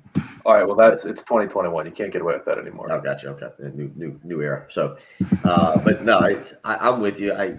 This weekend I can, like, Patrick. How much will you watch the Olympics this weekend? As much as I can, as long as I'm home, the TV will be on the Olympics for sure. Yep, you and Trey for sure. Trey just weighed in with a score of 46.75 on his Olympic interest on a scale of 1 through 10. Yeah. And Bill, you asked the question because you will not be tuned in all weekend. Is that the point there? I don't know. Like, maybe if the television goes on, that maybe I'll flip over and watch some of that. But I'll be honest, now I'm getting into like true football mode. I mean, think about it. I will say this. Think about this. A week from yesterday, we'll have the first football game of the year. Is it Cowboys Steelers in the Hall of Fame game, right? Yeah, the exhibition game. Preseason football, but I'll be in it. Our buddy Chris Deering, maybe even more notable, just put this tweet out. He's at CDeering82. We talk to Chris every football season, keeps us up to date on what's going on with high school football. He says, just realized why I was up at 5 this morning. Football. Good luck to all the high school teams across the state as they kick off the 2021 season. Preseason practice underway. So we're talking about this. It's a week from today that the Gamecocks get going with their preseason football practice and kick that off. And today, high school teams doing it all over the place as well. So, yeah, I think that is part of the reason, that and the delay of a year. And then I don't really have any – are there any big storylines going into the track and field that you said started today there, Patrick? Not that I know of. I don't even know who any of our runners are. I'll discover them this week. Like typically, I'll get into the Usain Bolt storylines I followed through the last couple of Olympics and trying to set the world records and the whole thing. And I think I find the most exciting thing to watch out of track and field, the 100-meter or 200-meter yard dash, and see if records can be set. I haven't heard a lot of record talk this year at the Olympics, and maybe it's because of the year delay, or maybe it's where equipment and testing is right now on athletes. I don't know. Have you seen any world records set? Well, the 4x200 meter relay, the swimming one the other day, that China won, and then the U.S. got silver, and the Australians, who were heavily favored, got bronze. All three of those medaling teams broke the original world record. That was one of the only ones I've seen so far. I don't think many swimming world records have been broken in a while. And Patrick on his whiteboard has his top 5 Olympic events. These are the ones left that you are most interested in. Is that correct? No, this is just my overall top 5. But I just keep thinking of other things that I love watching, and it's very hard to pick. That's why you're getting the resignation in his voice. Yeah. You got 1 table tennis, 2 swimming relays, 3 track and field relays, 4 beach volleyball, and 5 gymnastics. The top 5 Olympic sports, according to Patrick Perez. Gold medal in the all-around yesterday, by the way, gymnastics. She's right. That's the all-around competition that Simone Biles opted out of and was heavily favored to win going in. And I guess to relate to all this NIL talk we've had recently, she's about to enter Auburn University and be on that gymnastics team, and now she is a household name. She has a chance to clean up more than a lot of football players and basketball players are going to. So when we said that it's not just going to be all high-profile football and basketball players, she could be a perfect example. There's no reason why she couldn't make more than anyone. Interesting for sure. And we're going to get back into our football discussion with a guy who's been there kind of on the ground floor, was with the Gamecock Athletics Department for a couple of decades, now in charge of Darlington Raceway as the president with Kerry Tharp. He's coming up next here. It's the early game. It's 107.5 The Game. 107.5 The Game. The game is on everywhere. On the air. Live on your phone. Alexa. Long day on the course yesterday, so needed a great night of sleep. Sleep Number bed, that's exactly what I got last night. Put that Sleep Number setting on 55 and got a fantastic night of sleep. Definitely going to need a few more of those this weekend. I'm even taking a slight vacation next week. Going to get great nights of sleep in the Sleep Number bed. You can do the same. You can get great nights of sleep. So you wake up rested, refreshed, ready to go each and every morning. You just need to make the switch to Sleep Number. Right now, discover proven quality sleep. Save up to $1,000 on select Sleep Number 360 smart beds and adjustable bases, plus free premium delivery and setup. But it ends Monday, so you got this deal this weekend. Again, save up to $1,000 on select Sleep Number 360 smart beds and adjustable bases, plus free premium delivery and setup. 2 stores to choose from. One in Irmo on Harbison Boulevard across from Buffalo Wild Wings. The other in Columbia, 2 Notch Road across from Sand Hills Mall. You can visit them on the web, sleepnumber.com. You won't know what a great night of sleep is like until you try a Sleep Number bed. And again, right now, $1,000, how much you can save on select Sleep Number 360 smart beds and adjustable bases. But the deal ends Monday. Don't miss the opportunity this weekend. Make the switch to Sleep Number today and find out what a great night of sleep is truly like.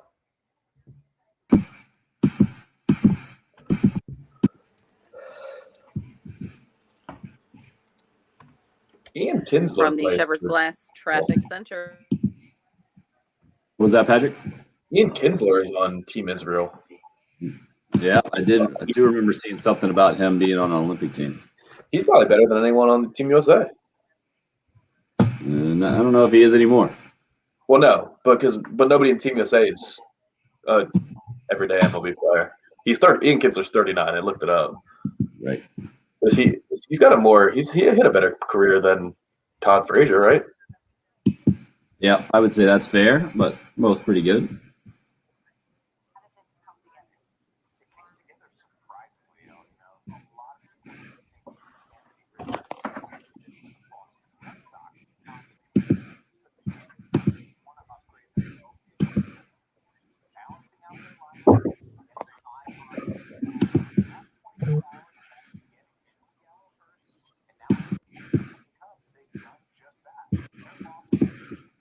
So, Jen, no NASCAR race again this weekend, is that right?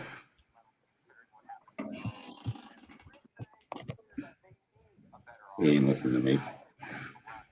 Yeah, no race. Well, Formula One's in Hungary this weekend. Good to know. Okay. Be all over that.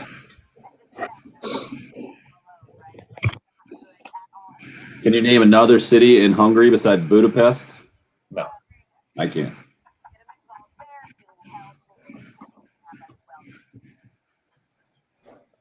Definitely can't name one. I'll look on the map and see if I even recognize one.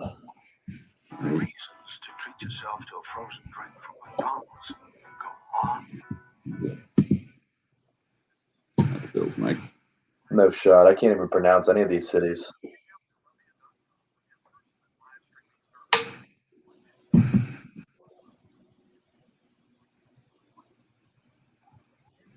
Hot take from Brad. He's Agreed. with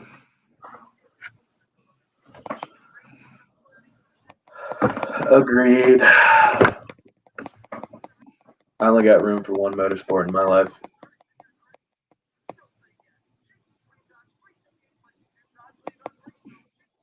Who's your favorite team, Brad? Or driver? Can they be different? Yeah, every team. There's 10 teams, 2 drivers per team. Ah, And usually the drivers are kind of their biggest rivals. right. In great teamwork fashion there. Yes, exactly. Daniel Ricciardo is. It's actually, if you watch the Netflix series and get to know their personalities, there's actually a right answer. Daniel Ricciardo is the right answer. So he had a great agent and they portrayed him in the right light. No, he's just hilarious. He doesn't take himself too seriously. He's by far the funniest.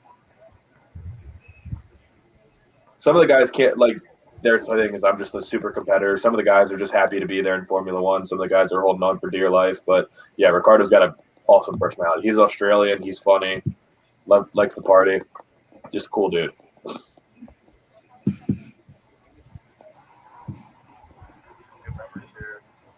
Lando Norris. That's his teammate.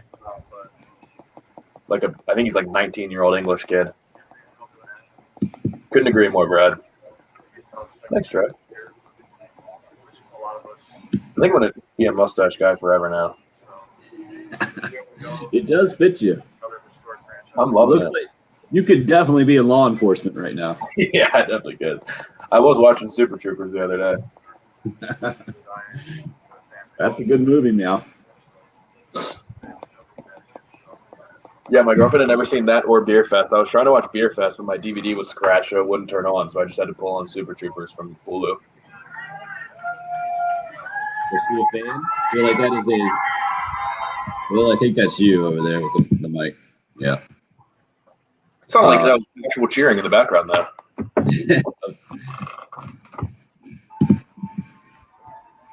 I feel like that is a very specific type of sense of humor. Yeah. Is that So like like it? Trey? I think that's like Trey. Where did that? That's a very random. Like I've had that.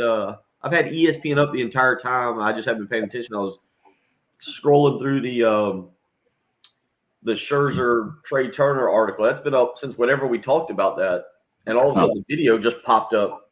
Yeah, ESPN autoplays after a certain amount of time. Tim, those guys have a TV show. Something about a fire department, I think. Do you ever see it? I don't know. All right, we're in the rejoin. Is this Carrie right here? It is, right?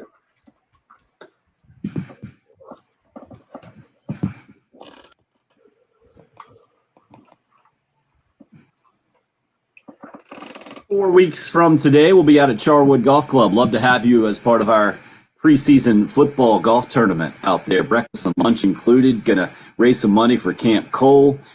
Captain's Choice event where the first place team will get a trip to Kiowa, and we'll have a raffle for a pair of tickets to the Gamecock football opener. That will be 8 days from then. It's August 27th, 10 a.m. Wood Golf Club.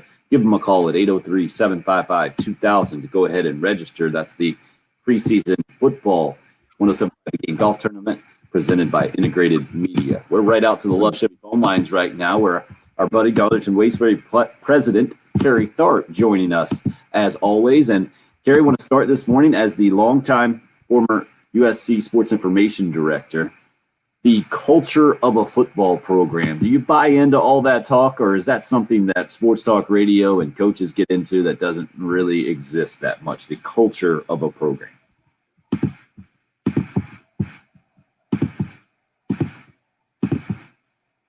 Developed overnight, to be honest with you. I know when Coach Lou Holtz took over, we had gone 1-10 in the season before.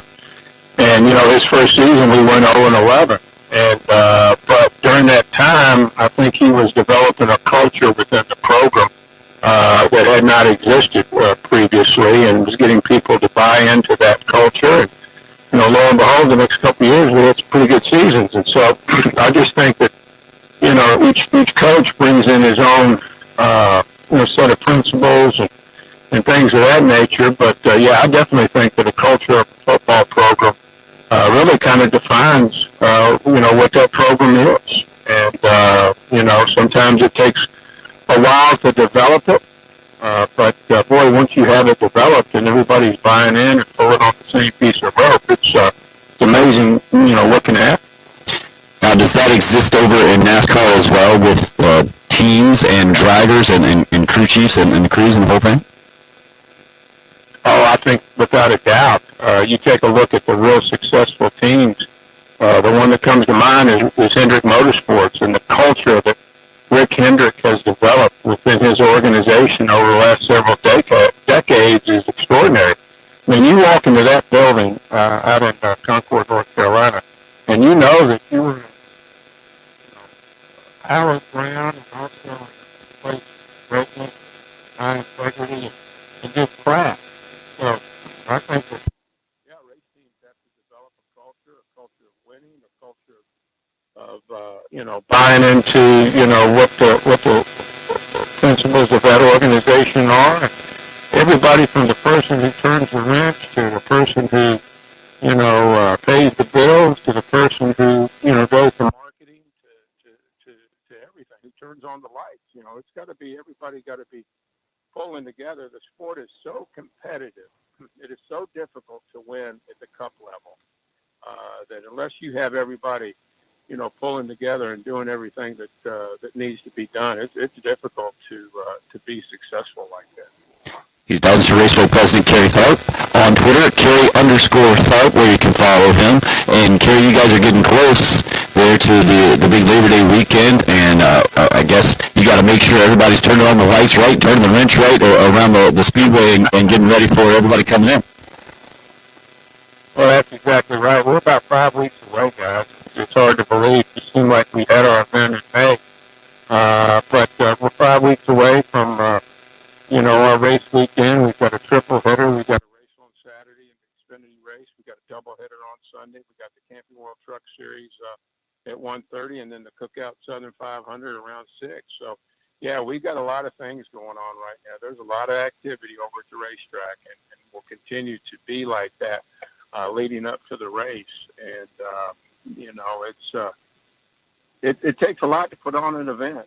You're going to bring in upwards of 50,000 people for about a 4-day period. You better make sure your venue is ready to go. And, ours will be ready to go. But we still have some work to do. DarlingtonRaceway.com, where you can go get all the ticket information. He's Kerry Tharp, president of the track over there. Kerry, wanted to hit you up on your USC experience again one more time with the news coming out yesterday. The SEC confirming or inviting Oklahoma and Texas in by a 14-0 vote. You were there when Carolina entered the league. How does the SEC do this thing better than everybody else from a conference unification standpoint? Is it straight from the commissioner? Is that how it works a little bit behind the scenes? Well, I know when we joined the league back around 90, 91, Commissioner Roy Kramer at the time was considered to be, and I still consider him to be, one of the all-time great commissioners in college sports. He was a visionary. He was a guy that came up with the idea of having a two-division conference, to have a conference playoff game, and things of that nature. And so I think it does take a strong leader, and Greg Sankey, who actually, I think, tutelage under Coach Kramer, and then also Mike Slav, who was a former commissioner as well of the SEC. You know, it takes a great savvy, great business model. But then you look at the tradition of the Southeastern Conference, and everybody says, well, you know, it's just a great football league, which it is a great football league. But you look at all the other sports that the SEC puts out champions in. I mean, baseball. We won baseball this year. Basketball, golf, softball, gymnastics. I mean, it's just all the way around. But it takes a great conference leader to do something like that. And getting Oklahoma and Texas into the league, unbelievable. I don't think I would have ever thought that would have happened. But those are two powerhouse, not only athletic school, powerhouse academic institutions. And so I just think that makes the SEC just bigger and badder than ever before. And those are the picks we're expecting from you in the back half of the NASCAR season. Bill, that's nice of you to give Kerry a little break here, and we'll see if he can come back strong. Yeah, I hope he can get a So no cut race this weekend. That's why we don't have any picks for Kerry today. We do appreciate the time and the insight as always. Starlage Raceway President Kerry Thel, appreciate your time. Okay, guys, have a good weekend. Hour 3 coming up here on the Early Game. This is South Carolina basketball coach Dawn Ford, and you're listening to the home of the Gamecocks, WNKT FM, Eastover, Columbia. 106.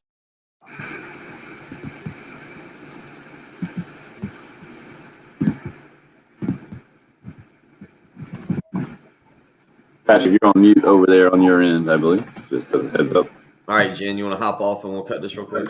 Oh, yeah. You guys go work, Patrick, and I will have fun.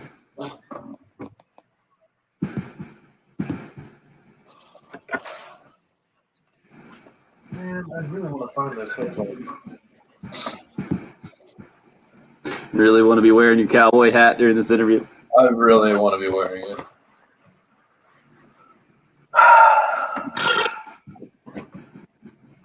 This is the perfect cowboy hat for me. When we went to Nashville, we looked in one store, walked around, and I put this hat on, and it was perfect. It was the very first one I put on, and then I spent the rest of the weekend trying to find this hat, exact same hat, in another store.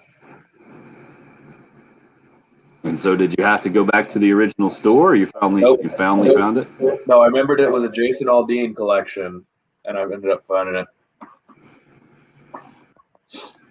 I'd love to have a nice Stetson one day. Those things are like $500 though. For real? Yeah. Oh, they're so expensive. Wow. I never looked into cowboy hat prices. I think 500 might be a little bit. Good check. Wow.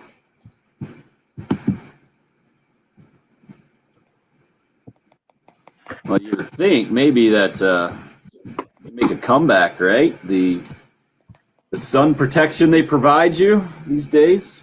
Yeah. Yeah. Yeah. No. Looks like but $200 for not even a cowboy hat though. Isn't it just a matter of time until we get a PGA Tour golfer wearing one of those things? I think that would be a smart move. They don't. It would have to fit very nicely on the head because swinging through would probably pop off.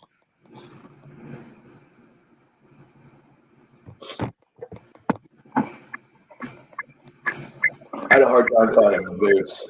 The boot deals are crazy though. It's like buy one get 2 pairs free type stuff. So my brother and sister and I all got boots together.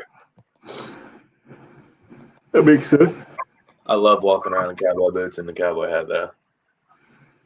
How often do you do it? When I had first bought them, almost every day. But I have realized I hadn't worn my boots in like a year.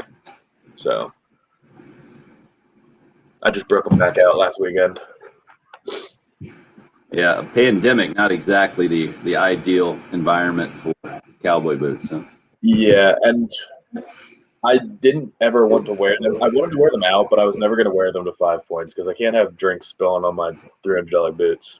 That's just not. It's not going to be okay.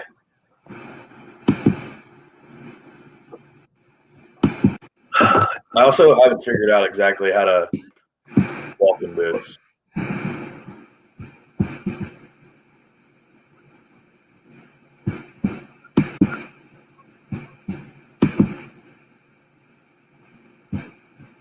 So these baseball games are played in the same stadium that the softball games were played in, or no? I assume. And they just break that thing out every day. What thing? The wall for the softball field. Now, softball's done now, right? Oh yeah, we did watch a gold medal match. I guess that makes sense because this is one Do of the the first softball games. first, and then you can get rid of it and play baseball. True, I don't think. Yeah, this might be Team USA's first game. I think you're right. I haven't been paying a ton of attention. Who are they playing, Patrick? Israel. Because that's my 6-year-old thing. My 6-year-old's thing to do now. When we're his brother had baseball camp, and he was 6. The cutoff, the youngest you could be was 7. So that left me throwing with 6-year-old, and that was his thing. It's like, all right, who are we gonna play today, Dad? We're playing Ireland. And so he has to throw pitches and get the outs. We got 4 pitches that I call. To guess the 4 pitches. The 4 pitches. Yep, I'm his catcher and he's the pitcher. Fastball. Number 1's the fastball. No, I don't let the 6-year-old throw curveballs. Come on, dude. What else can you throw? Number 2 is the 2-seam fastball. I don't even know what that means. I mean, I know it's a thing, but I don't know what it means. Let me show you. Does it mean you're putting fingers on two different seams? What's a regular fastball? Fastball typically is across the seams, right? Yeah. And then 2-seam fastball on the seams. Knuckleball? No, the 3 is the old circle change. He struggles throwing the circle change with the small hands, so I don't call that one very often. And the 4 is the 4-seam fastball, which is really number 1, but we won't tell him that. You ever tried the knuckleball? I think he's tried it. I know the 8-year-olds tried it before. I don't like having to bend down and then go and get the ball and the whole thing. You know, I'm trying to actually catch and throw with him. I don't know what just happened, but it looked like what is it, Oral Hershiser and Carl Ravitch in the booth. I just see Tim holding up the ball, Me and Kyle Peterson were just breaking down high level pitching on the international stage. Totally understand. Yeah. Okay. Oh my gosh, there's a. Oh, is this you're talking about track and field? At first, I thought you were talking about swimming, but I think swimming was just 1,500, right? I don't swim 10,000 meters. And just running for 27.43, 10,000 meters. It does seem like an excessively long way to swim. So 10,000 meters by my 0.6 math. Wait, that's kilometers. That's a 10K, right? 6.2 miles in 27 minutes. Yeah, it took me double that, and I was pleased. As long as you break an hour, I'm good doing the old 10K. I hope by that you mean running and not swimming, because I can't swim for more than 15 minutes. Yeah, I would die. If I had to swim 10,000 meters, forget about it. I'm writing my little letter and sticking it in a bottle and sending it off. And it's been good, folks. Had a good run. Yeah. A shark is about to consume me. Yeah. All right, we're heading in quick. Hope I don't go out like Quint did in Joel's. What a week this has been in so many different ways. Oklahoma and Texas now 14-0 was the vote yesterday from the SEC. They're invited. And now it's just a matter of when, not if, Oklahoma and Texas join the Southeastern Conference. And then what will everyone else do? And Bill, your hypothesis at this point, I think I'm with you, is that not else much is going to happen around college football or around college athletics, except the AAC growing and absorbing a lot of these kind of leftover 8 teams from the Big 12. Is that where you're at? Am I summing that up correctly? Yeah, I think I think that the tag along 8 will try and now fight like crazy. I mean, West Virginia is basically standing outside of the ACC office right now, just with puppy dog eyes, just looking, begging, please let us in. Just please. What do you want? We'll give anything. Whatever you need us to do, we'll do anything. Oklahoma State, I think, is trying to decide what they want to do. Wouldn't surprise me if Oklahoma State was trying to backdoor their way into the ACC. I think that'd be kind of neat, maybe. I know Oklahoma, the last I checked, doesn't touch the Atlantic coast, but that would be pretty cool to have. Oklahoma State. You'd have Florida State, Louisville, Kentucky, South Carolina, Clemson, Georgia Tech. Little ACC, SEC games back and forth. Might be kind of interesting. But what does Oklahoma State do? Do they reach out to the Pac-12? I will say, from a Pac-12 standpoint, finding maybe 2 teams that best fit. I don't know if they need to. I don't believe they need to make the effort to get to 16, but going to 14 for the Pac-12 might make sense. And then, who would y'all take out of that group? Oklahoma State would seem like the top one for the Pac-12.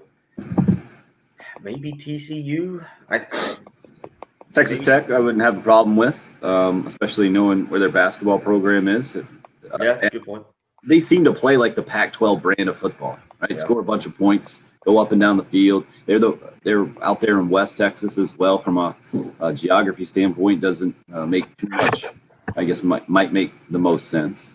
But the problem is for these other conferences, Bill, that you're being directly compared to what the SEC has just done. And there is no comparison out there unless you're going to steal a massive program from what seems like a much more stable conference like now. I'm talking about Clemson from the ACC or Southern Cal from the Pac-12. Outside of those name brands, Ohio State in the Big Ten, which doesn't seem like a possibility, even though there's been speculation and rumor and the whole thing. But when you're being compared to Oklahoma and Texas, you're going to be seen as a weaker conference, just very simply. Also, that you're following instead of leading what the SEC is doing. It's just another example of, and that's why I wanted to talk to Kerry Tharp about it, kind of from the behind the scenes, on the inside, looking at it from being in the SEC and then having come to the SEC back in the day with South Carolina, is how that leadership, how that perception continues to kind of lead the way. And Greg Sankey in this thing, there's no doubt that the SEC is leading the way here. The question now becomes then, is this going to be good for college sports moving forward? And I think it's really the easy thing to do is say no, because it's change and we all react a little differently or maybe skeptically to change. And because the Power 5 conferences will never be the same.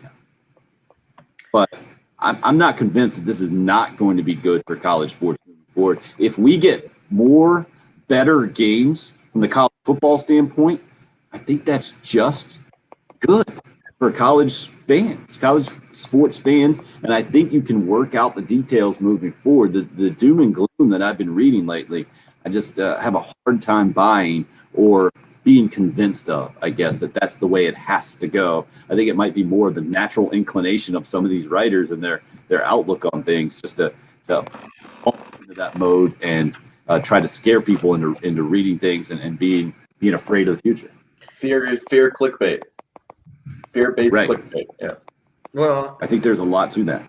I wonder now. Here's what I do wonder about this. What we end up getting, and this is still going to take years to get to. So, and by years, 4 or 5. But listen to this, because I wonder if this is where we're heading. Listen to this 1970 schedule, because there is a part of me that believes we are heading back to what I'm about to read, which is you talk about better games, more games. If you go to 4 true power conferences, maybe 5, if you throw the AAC in there, if they're able to work their way in, or whatever happens with the Big 12, which I realize I'm now going to be annoyed for the remainder of the season to say Big 12 when they had 10 teams and they're now down to 8. But listen to this Alabama schedule from 1970. Southern Cal, Virginia Tech, Florida, Mississippi, Vanderbilt, Tennessee, at Houston, Mississippi State, LSU, at Miami, Auburn, and then they played Oklahoma in a bowl game. Like all of those, you don't hear Mercer, who they'll play this year. You don't hear Akron. You don't hear New Mexico State or So I mean, your cupcake game, I guess, was at Houston. That's a fun And schedule. Vandy. That's good. Well, they're a conference. Yeah, they're true. Good point. But they're, and so I only say that because I do wonder. I think people would like that better. Now, are ticket prices going to increase? Yes. So, from a standpoint of going to games, there's maybe your downside. To take a family of four to a football game, if that's your schedule, it's going to be really difficult as opposed to, an Eastern Illinois or a Troy where you can get tickets now for like $50, $55. It's still $200 to take a family of four, not counting parking and concessions. But that would be a lot of fun to watch more games like that, more of these non-conference games that look really entertaining as opposed to Troy or Eastern Illinois. Now, look, I'm all for it because I do like the one game against Eastern Illinois where I can take the kids and relax a little bit more, and it's not as intense an environment. But that is one outcome that I think everybody would like of potentially not only this realignment, but if all the conferences end up picking up a team or two and they say, hey, we're breaking away and your schedules now can only be against, the 64 teams in the upper tier of college football. What about the idea of what a 12-team college football playoff does to the bowl games and college football in general? To me, I'll go just the same way with the 14 playoff. I've said it many times. It maybe not a perfect system, but a better way of coming to a champion than it was before with just two in the BCS. And the BCS was better than before when you just voted at the end of the season. I think a 12-team playoff is much better. I do think it's going to be very interesting to see kind of what Nick Saban was talking about, how he was talking about this at SEC Media Days, how he thinks that college football needs to pick a lane, maybe either have the championship and the playoff or continue with the bowl game system. I think the bowl games might be the ones that should be most concerned right now about their money moving forward with the expansion of the college football playoff. Patrick, I see you nodding your head over there. Yeah, I would agree with that. It's just they're going to be irrelevant. Well, are they going to be more irrelevant? Yeah. How? Because I don't know. It's hard to get more irrelevant than they are right now when no good players are ever playing in those games anymore. But yeah. I guess when you just drop them even further down the pecking order, the bowl games that are not deemed to be playoff games will be even more relevant slightly. That what I could see here is where, again, there's a part of this that if you're a traditionalist, and by that I mean like 60s, 70s era college football where there was, I don't know, like 12 or 14 bowl games, 16 bowl games. I don't know how many there was in like 1970. There's a part of this where if things play out and you go to four conferences and there's 64, 65 teams, all of a sudden I think everything starts to consolidate. Maybe you don't have the Barstool Arizona Bowl anymore that's going to be straight building on Barstool Sports. And so maybe you get your 12 teams, and then maybe there's 15 bowl games, 30 other. Well, no, how many would that be? That'd be 42 out of the 65. So 64. Again, let's still stick with what we believe to hypothetically happen. 64 teams and a 65 counting Notre Dame in four major conferences.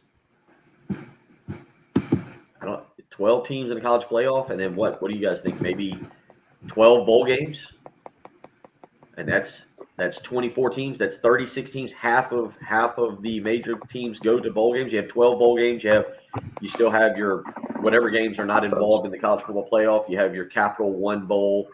Maybe what's another Outback Bowl, Gator Bowl? Is there one? I like the New Era Pinstripe Bowl. Yep, New Era Pinstripe Bowl, probably. Yeah, I like the cool ones where it's like a game in Yankee Stadium. Yeah, things like that. Because we just saw ESPN's paying for content, and that's why I actually don't worry about financially the bowl games, because the bowl games are basically making their money from ESPN to begin with. Like ESPN, these are basically made for TV events for ESPN to put on in December, and that's why we get the RL Carriers. Who knows what bowl down in New Orleans, or we get the Boise, Idaho Potato Bowl, so forth and so on. So my only point on that is it could be getting to, you get your 12 teams into the college football playoff. Maybe they go to 10 bowl games. Maybe they go to 12, and it's consolidated where you go, okay, we get better matchups. It's a little bit more entertaining. So maybe instead of the money being the main concern about from these bowl game perspective, it's just a shift in how fans continue to see them, right? Not as end of the year celebration kind of must attend events, but an extra game you get to watch on TV. And if it's certainly been trending that way. Speaking of watching something on TV, Patrick, you okay over there? Looks like the Netherlands just tied up the US. Yeah, and you know what? Okay. I'm sorry that you can't let that shot in.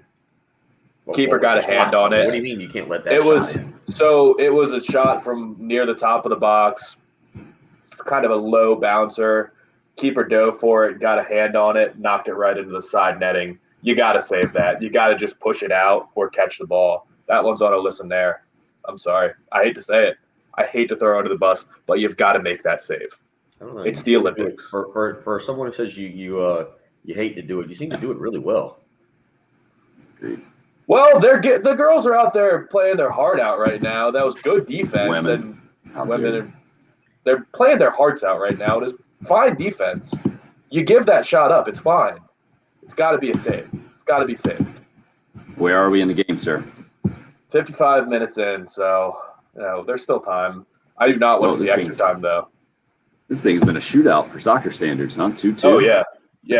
It's actually been very action-packed, too. There have been opportunities. The U.S. got a goal called back as well on an offside call. It's 2 games in a row that's happened. Team USA and the Netherlands, and this is the quarterfinal matchup. Is that right? Yes, the quarterfinals.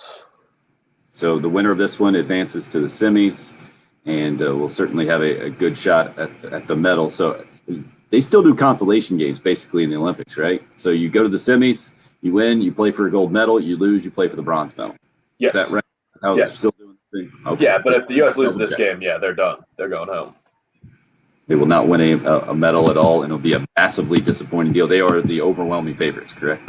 Yes, they had won some. I'll have to look up the number. They'd won an insane amount of consecutive games heading into this tournament, and there's other good teams. It's not like basketball where America's like a minus 10,000 favorite, but they are the favorites for sure. Are we having a good I think we're leading the medal count overall.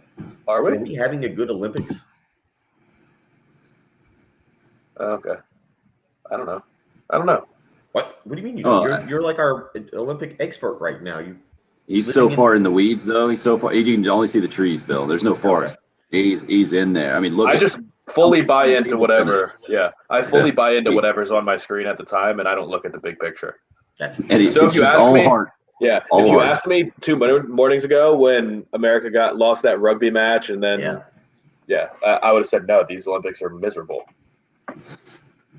So spoiled. It would be like the picture of American. I don't even know, arrogance. Maybe is that right? No, but if you ask me after Caleb Dressel won a gold or Suni Lee won the gold, like I would say, we're crushing it. No one can sniff us. We're so far at the top. Hope, thank you. USA 41 medals right now. China 38. What's the gold count though? We need the gold count. We're 4 behind China with gold medals. They've got 18, we got 14. So again, I'm not sure if we're calling this a good Olympics or bad. I feel like there's been a lot of people that I guess because Katie Ledecky got upset and then the Simone Biles thing you mentioned. Katie Ledecky didn't really get upset though. That Australian girl and her are kind of rivals. Oh, okay. And she did win the one that she was a heavy favorite in the 1500. She did win that. The thing I'm most ashamed of is we didn't even get a gold medal in skateboarding. What is that? How do we invented skateboarding, right? I was going to say, aren't we the ones that pushed to have that? Pretty sure. I thought. I don't know.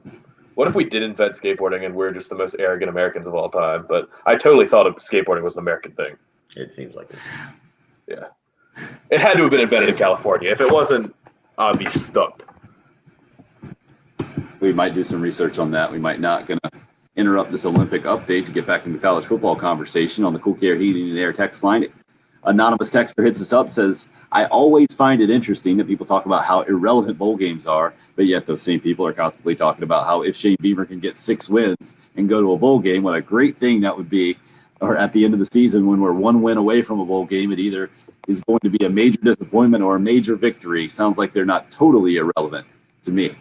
Bill, any kind of response to that? Well, yeah, I mean, look, 6-6 would be a big deal this year because that would tie the number of wins the last 2 years, and it would show improvement. Now, 6-6 and going to a bowl game in year 3 would not be a good thing, and people would be probably pretty upset. And then it would be an irrelevant bowl game. I'm trying to think. It's just different places. I mean, it's really just kind of different places. And to go back to that point, I guess there are times you can make a case for it. Tim, you and I had that huge argument going back to the Belk Bowl, where I really thought the Belk Bowl was very important for Will Muschamp's tenure and for that particular season to win that game, because I thought it would give them momentum going into the offseason, and you could kind of build upon it. I think it would have given them their 8th win. They'd have been able to back up what ended up being a 9-win season with an 8-win season, which, again, in the history of South Carolina, that's really good. That's something that hadn't exactly happened a whole lot to put together a 9 and 8-win season.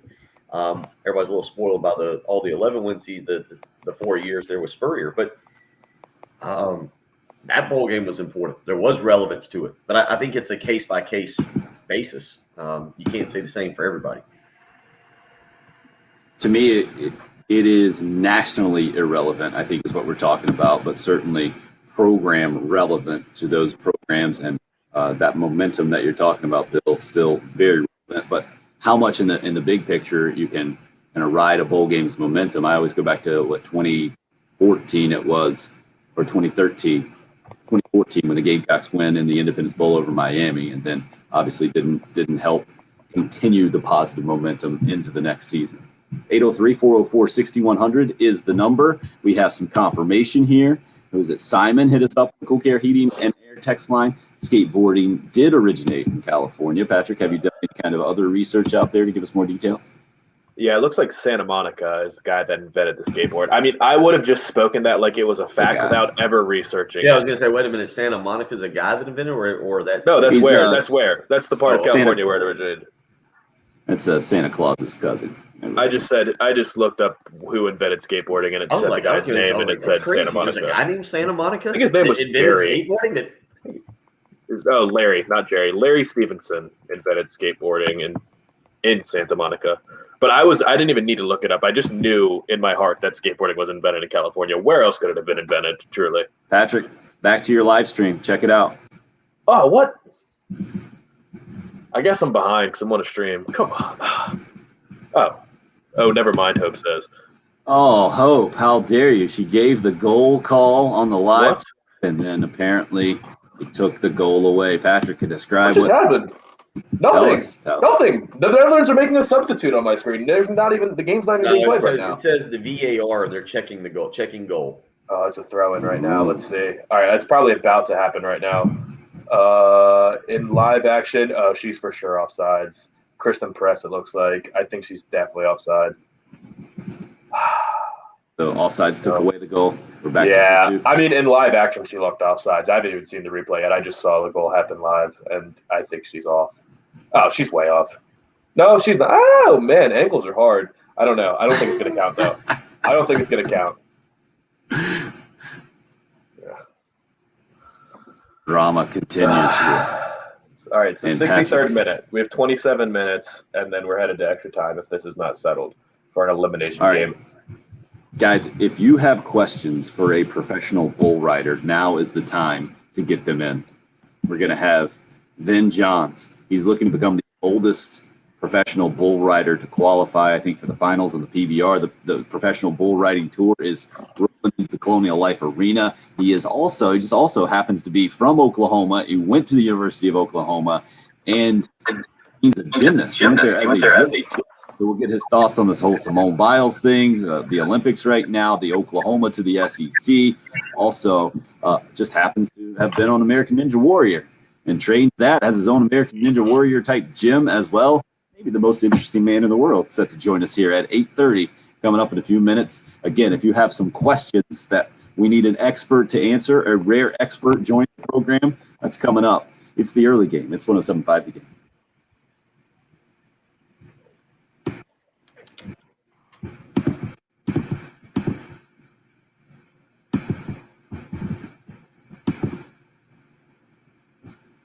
the timing right now in this program. You can cut the tension with a knife. The timing in the housing market has been tremendous for a while and continues to be. I encourage you to give a call to Beaufort Lending if you'd like to check out your options right now in the market. 843-524-2404. Benji Getzy and his team down at Beaufort Lending have been in the business almost 25 years, and that experience will help you get the best deal possible right now with historic numbers out there. I can tell you from firsthand experience that Beaufort Lending and Benji Getzy, the numbers that I've seen from them, absolutely astounding, really, the buying power that I've seen that I can get in this market myself, and I encourage you to check it out as well. No matter where you might be, if you're looking into a conventional loan, maybe a construction or renovation loan, you're looking to buy a second house right now, refinance your mortgage, you know the monthly payment is a massive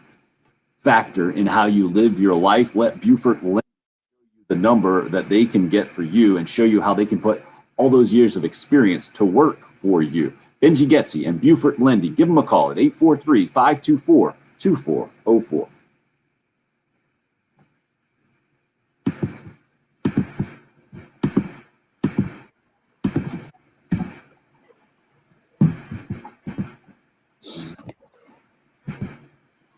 I had to switch the soccer from the fire. What's that? I had to switch the soccer from the fire stick to the video because I was a minute behind. The fire stick just wasn't streaming fast enough for me. Gotcha. All right, I think we're going to have a real cowboy joining us on the video stream here in a minute.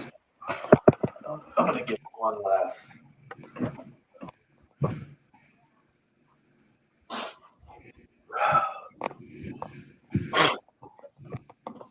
So I got word, Jen, that Ben is his name. Ben Johns, the PBR guy, is going to join us on the video stream. If he does, what's that?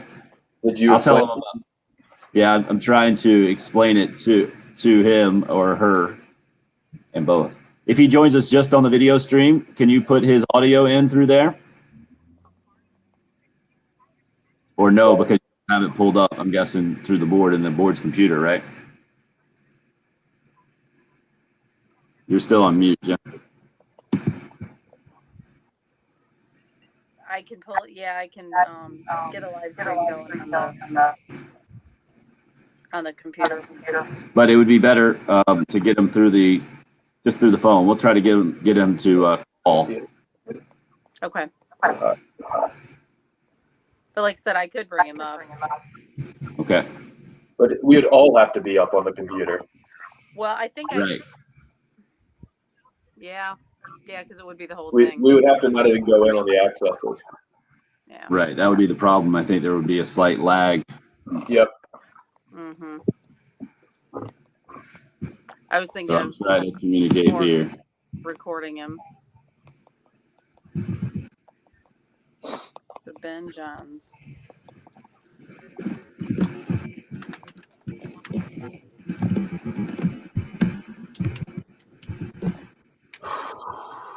Ben Jones. Yeah. Johns, I think, is his last name. Let me double check that. Yeah, I was just looking at. Is it Jones? Yeah, I think. Google corrected me when I said Johns. No, I got Johns. J-O-N-S? Johns.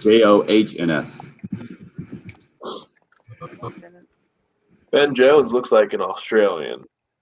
Yeah. Ben Johns is the PBR red.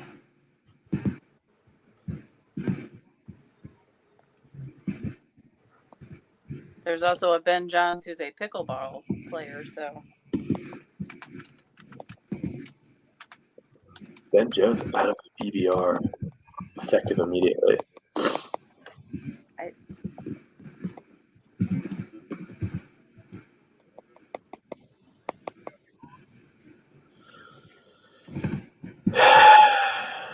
I can't find this guy online at all.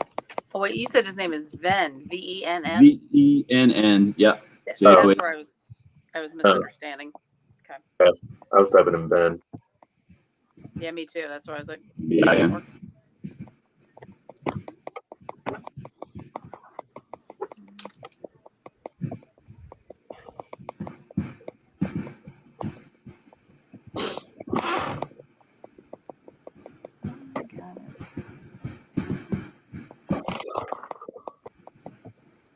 First of all, I would be winning a bet. Losing a bet and looking this good just don't match up. We're having a bull rider on the show here in a minute, though. I just want to make him feel comfortable. Oh, so I'm seeing your information, Patrick, is Larry Stevenson only invented the kicktail on the skateboard, not the actual skateboard. What is a kicktail? is that the little thing that comes up in the back? So somebody else invented the longboard? I didn't hear you there, Patrick. What were I you said, saying? what is a kicktail? Just Who- the back part of the skateboard. But who invented the finger skateboard? Oh, the tech deck? I got Yeah. some of those in my house. They're very fun. I I think it was a kid named Ralph in first grade. Right. I have tech decks downstairs right now. I play with them a lot. Did a little ramp and yeah.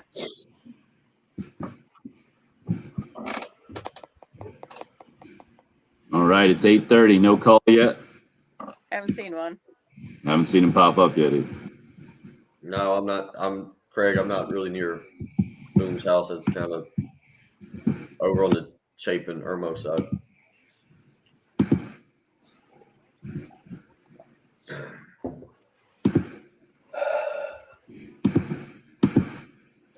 This guy is a cowboy, right? Absolutely, from Oklahoma. If you're a bull rider, you are a cowboy. That's the thing. Right. Yeah. If he's from Oklahoma, is he aware that we're doing this Eastern time?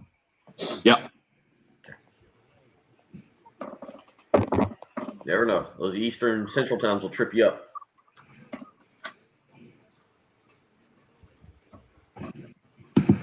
Yes. There it is.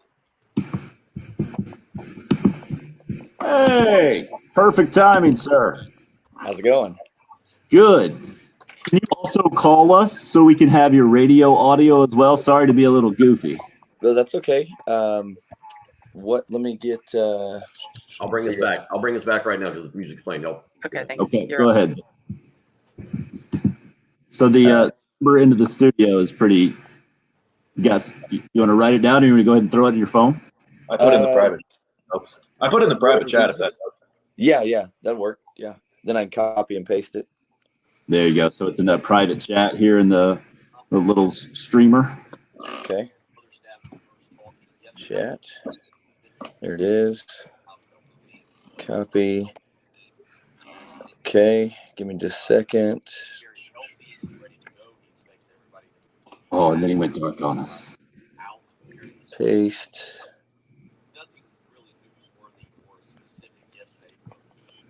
And now he's back. Oh, and then he's now he's back. Paste. There we go.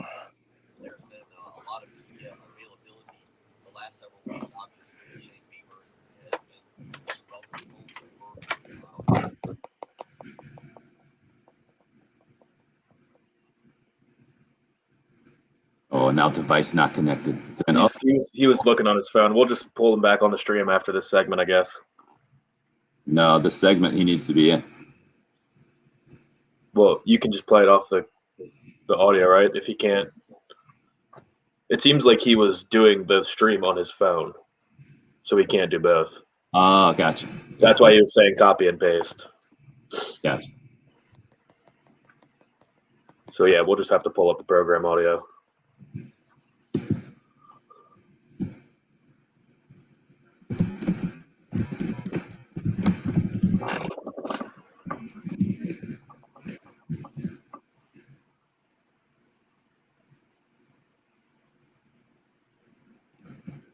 In 2025 to join the conference, correct? That's how I see it, but I think this comes down to money, right? And this comes down to, I guess, if I would see any validity for ESPN tampering with the Big 12's business and the whole thing. And I don't think any of us know how that would go. But my original point was, from a PR standpoint, these other 8 schools just look so weak and so much of a hanger on that they don't want to do that for the next several years. You can do that for the rest of this season, and I think that's your point, Bill, to why you think it's going to happen next year, right? Yeah, I just think the SEC, ESPN, everything that's been everything is kind of been set up by what do you want to say? These 4 organizations, the SEC. I do think that the letter that Bob Bowlesby, that we talked a little bit about yesterday, the letter he wrote, I do think that there is an element there that they have had a hand in this, knowing they have to know partially because, and they had to be a part of it because, again, the television deal that's already been structured with the SEC. And so I would assume that they've been Jen, we can just do the phone interview. Informed on this, and they just do them on the phone, okay? What it means to get these games, Get him up. to get Oklahoma, to not only have Oklahoma, Texas, and the Red River rivalry, but to get Texas A&M next year back on ESPN, to potentially get an Oklahoma Alabama game next year. I believe next year Texas and Alabama were already scheduled to play each other. We good to go? Oklahoma and Georgia actually scheduled to play each other as well in 2023. So just being able to get this kind of now, I think helps them, gives them better content to put forth starting next year. I'd love to get an Oklahoma Sooners impression of this or perspective of this, and we're fortunate to be joined by one on the Love Chevrolet phone lines, I believe, who'll be right here in town over the weekend. The PBR, not this weekend, but next weekend, coming to Colonial Life Arena, and fans welcome August 7th. Professional bull riding is here, and we have someone joining us on the Love Chevy phone lines right now that has a ton of connections to this week, man. Vin Johns is 47-year-old, looking to be the oldest bull rider to qualify for the finals, joining us on the Love Chevy phone lines right now. Vin, thanks for joining us, man. And the fact that you went to Oklahoma as a gymnast to begin your kind of collegiate career and now are a bull rider and the whole thing, I feel like you are the combination of all of our worlds this week. What do you think about Oklahoma joining the SEC? Let's start with that. I'm guessing that's not your typical interview opener, right?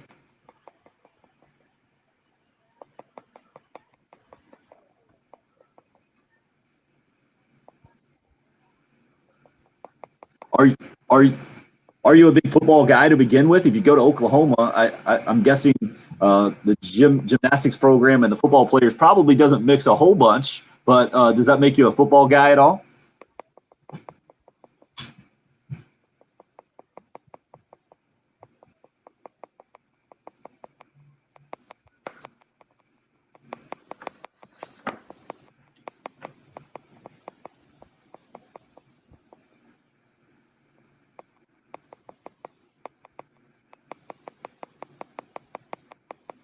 Now, you missed out on Brian Bosworth by a few years, I'm guessing, right?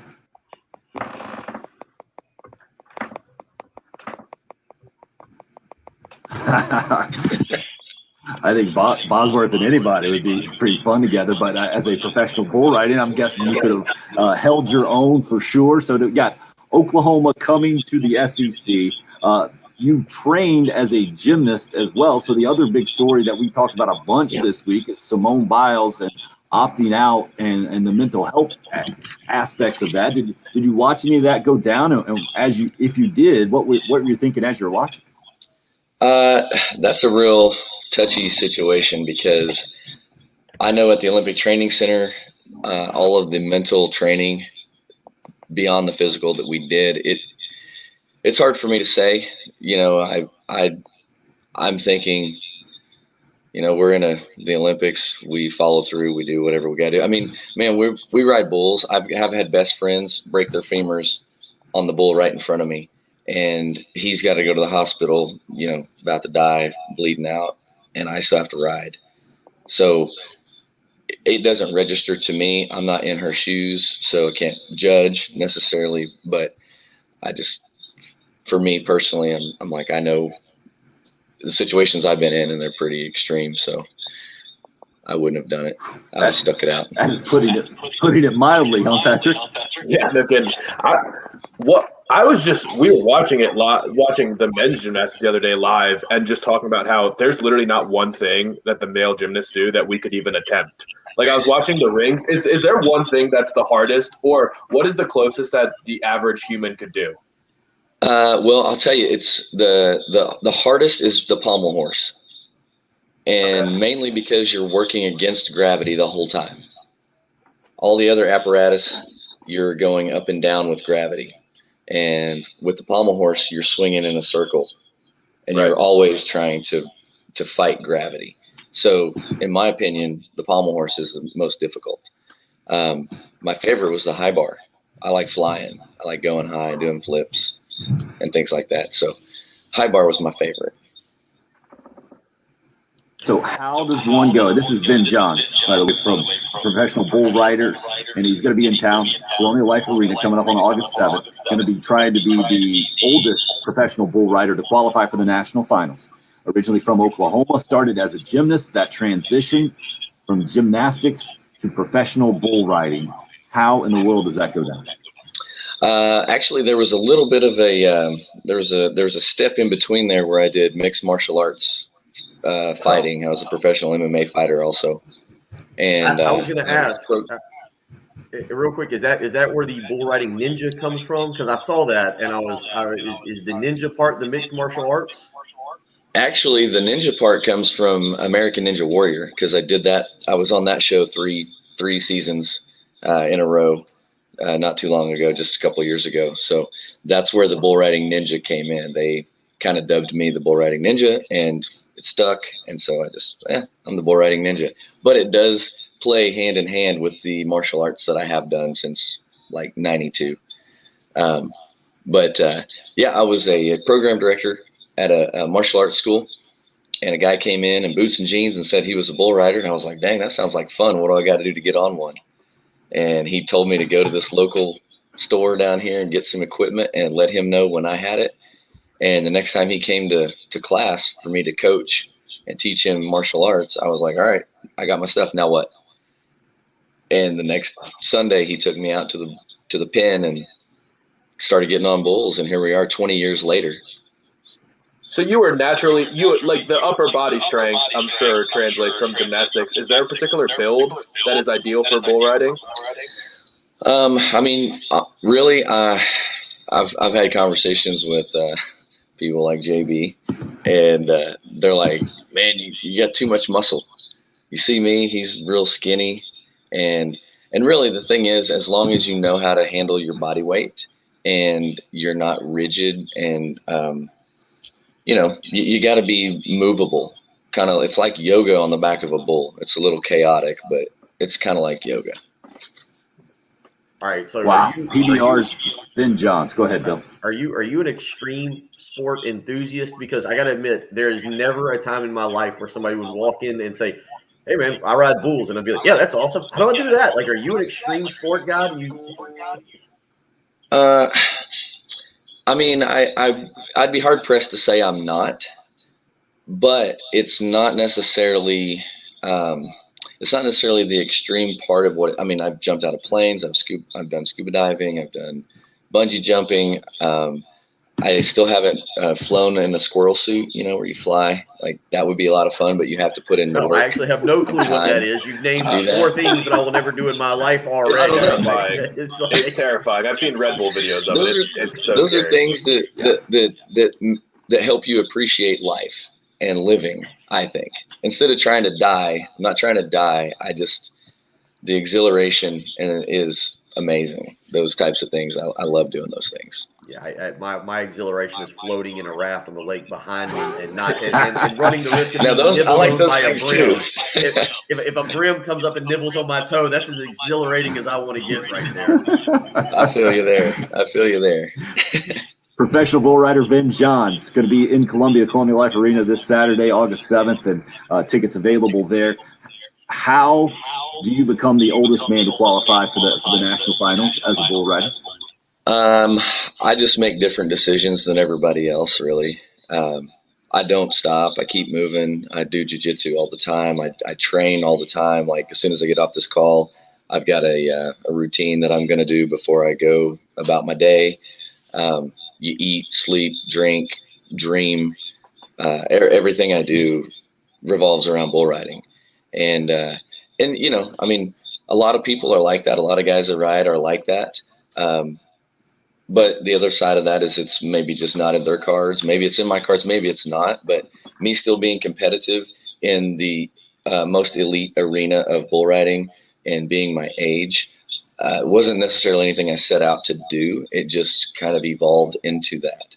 I don't have a girlfriend. I don't have animals. I live in an apartment. So when I leave, I can be gone for 2 months if I want to be. And I don't have to worry about anything. Don't have to call anybody. Don't have to check in. So just decisions I've made to put myself in a position to where I can do that. Vin, can I be your agent? I'm calling Dos Equis right now, and you're the most interesting man in the world. There's no doubt about it. I've had some friends be like, bro, you should totally be the most interesting man. Yeah, who's going to play you in the movie? Right, Matthew McConaughey. Okay. There you go. If you have that sounds exactly it. You can go to he's pretty Facebook rad. page. I like him a lot. So, I want to plug. I think your he could do it. I want to plug your Facebook page because I'm watching right now this video you put up on July 14th. It's Vin Johns, the bull riding ninja. I think you can look. I think you look it up on Facebook by the bull riding ninja. Tell me about this ride on. I mean, this looks crazy. I'm guessing this was a really good one for you, which is why you put up this. This bull does not look happy, and there's 3 guys around you. I guess they would have been the rodeo clowns, but they're not dressed as clowns. And man, they go in, and one of them about takes 2 feet or 2 hooves to the face after you get thrown off. Tell me a little bit about that ride in particular. Does it have a location? Because I got a short memory. That's why I ride bulls. Only 8 seconds. I've never heard of it. It's Indiana. Shipshewana? Oh, Shipshewana.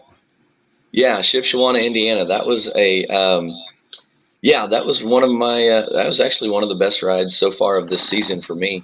And that bull was actually what we call away from my hand. I ride with my land, and so that bull was going away from my hand. And he was bucking pretty hard, and then he jumped out of it and went back the other direction. And a lot of times that's difficult for a bull rider to do because you kind of get in a rhythm with them, and you kind of get to lean him maybe over a little bit, trying to cut him off and cheat just a little bit. But I did a really good job of staying in the middle, staying square.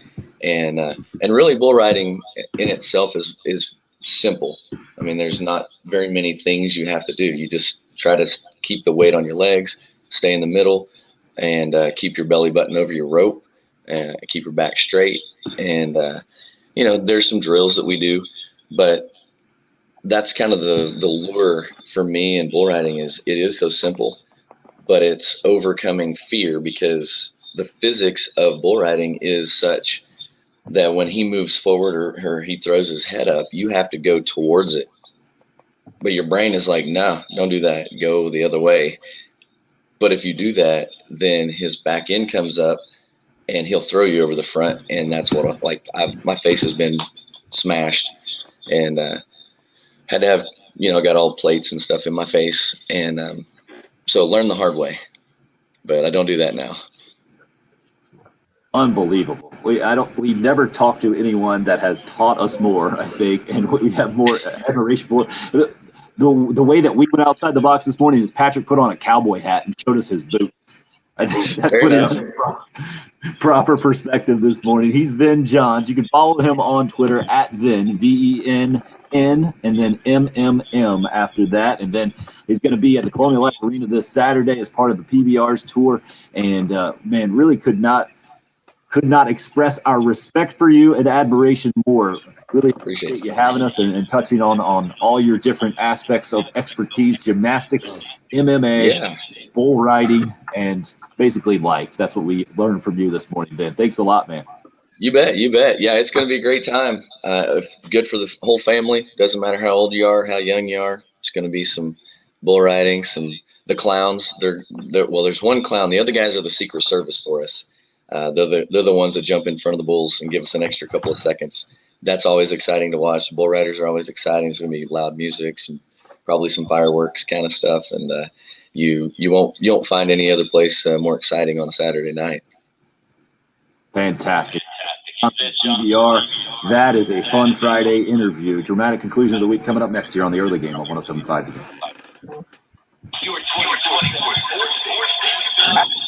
Glenn, thanks a bunch, man. Cool. Really appreciate you joining us. I don't know if you're going to be Right. feeling pretty good later. We got to keep rolling on with the show here. Hope we can do it again sometime, man. All right. And we'll get this out on social media and the whole thing, and hope we sell some tickets.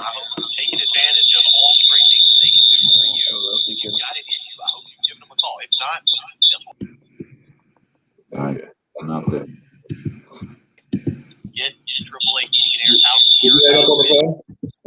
So loud. Just mute his mic real quick. I think he's figuring it out there.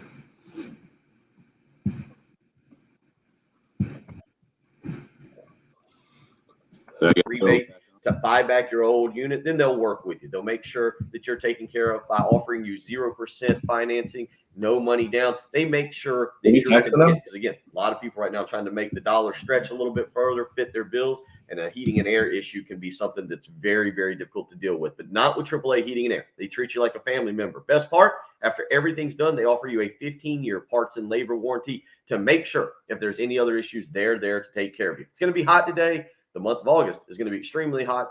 Don't wait around. Call AAA Heating and Air today. 803-677-1500. Tell them Bill Gunner sent you.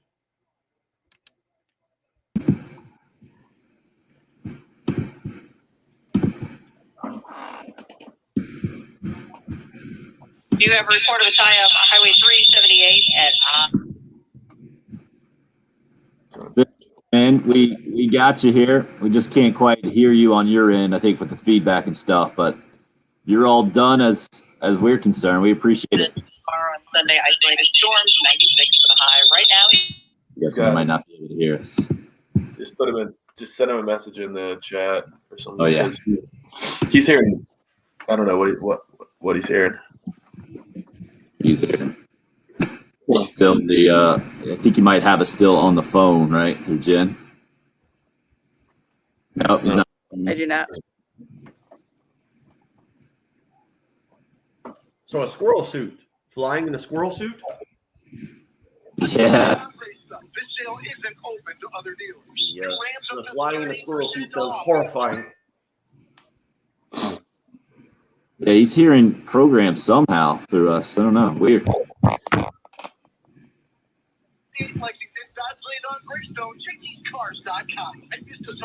I don't know. Take him out there. I think it'd be good. Whatever. During that segment, Hope found him on Twitter. Did y'all go look at his Facebook page? I saw his Instagram. During that, we're in extra time right now, and the U.S. saved a PK. Oh wow! Yeah, during that interview, I thought it was over. How did we miss the goal? Did you see the one we came down? We had the 2-on-1 break. Yeah. This has been an extremely exciting game.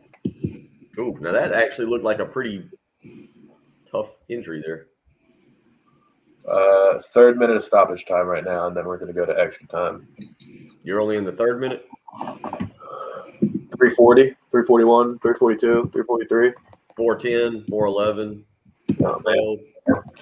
All right, you got me by a couple seconds. 20-something seconds. Yeah.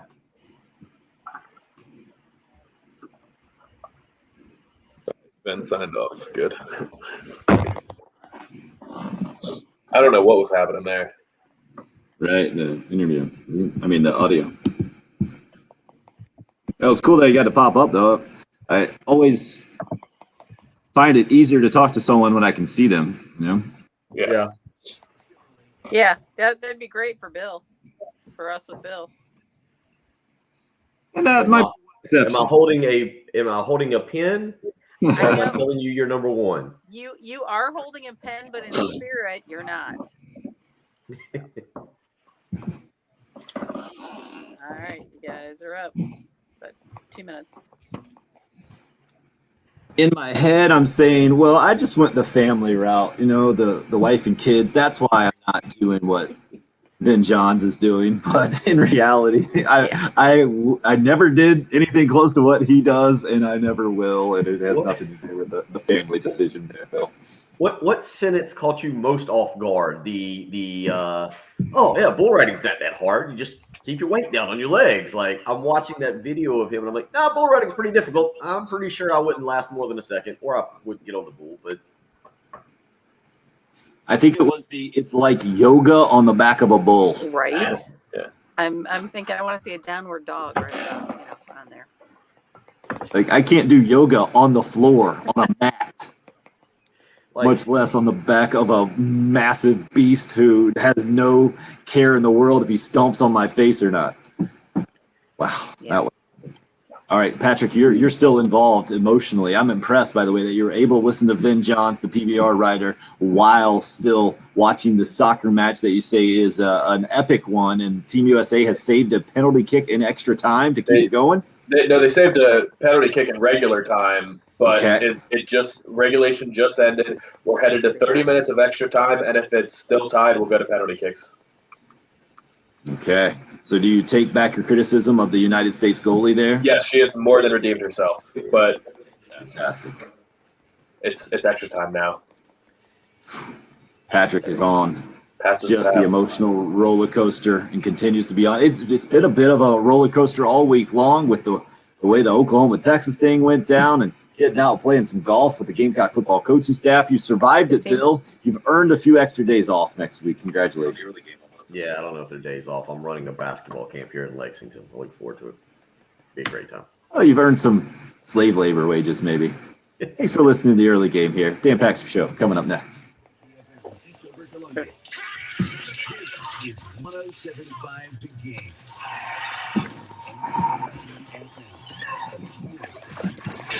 All right, guys. Okay.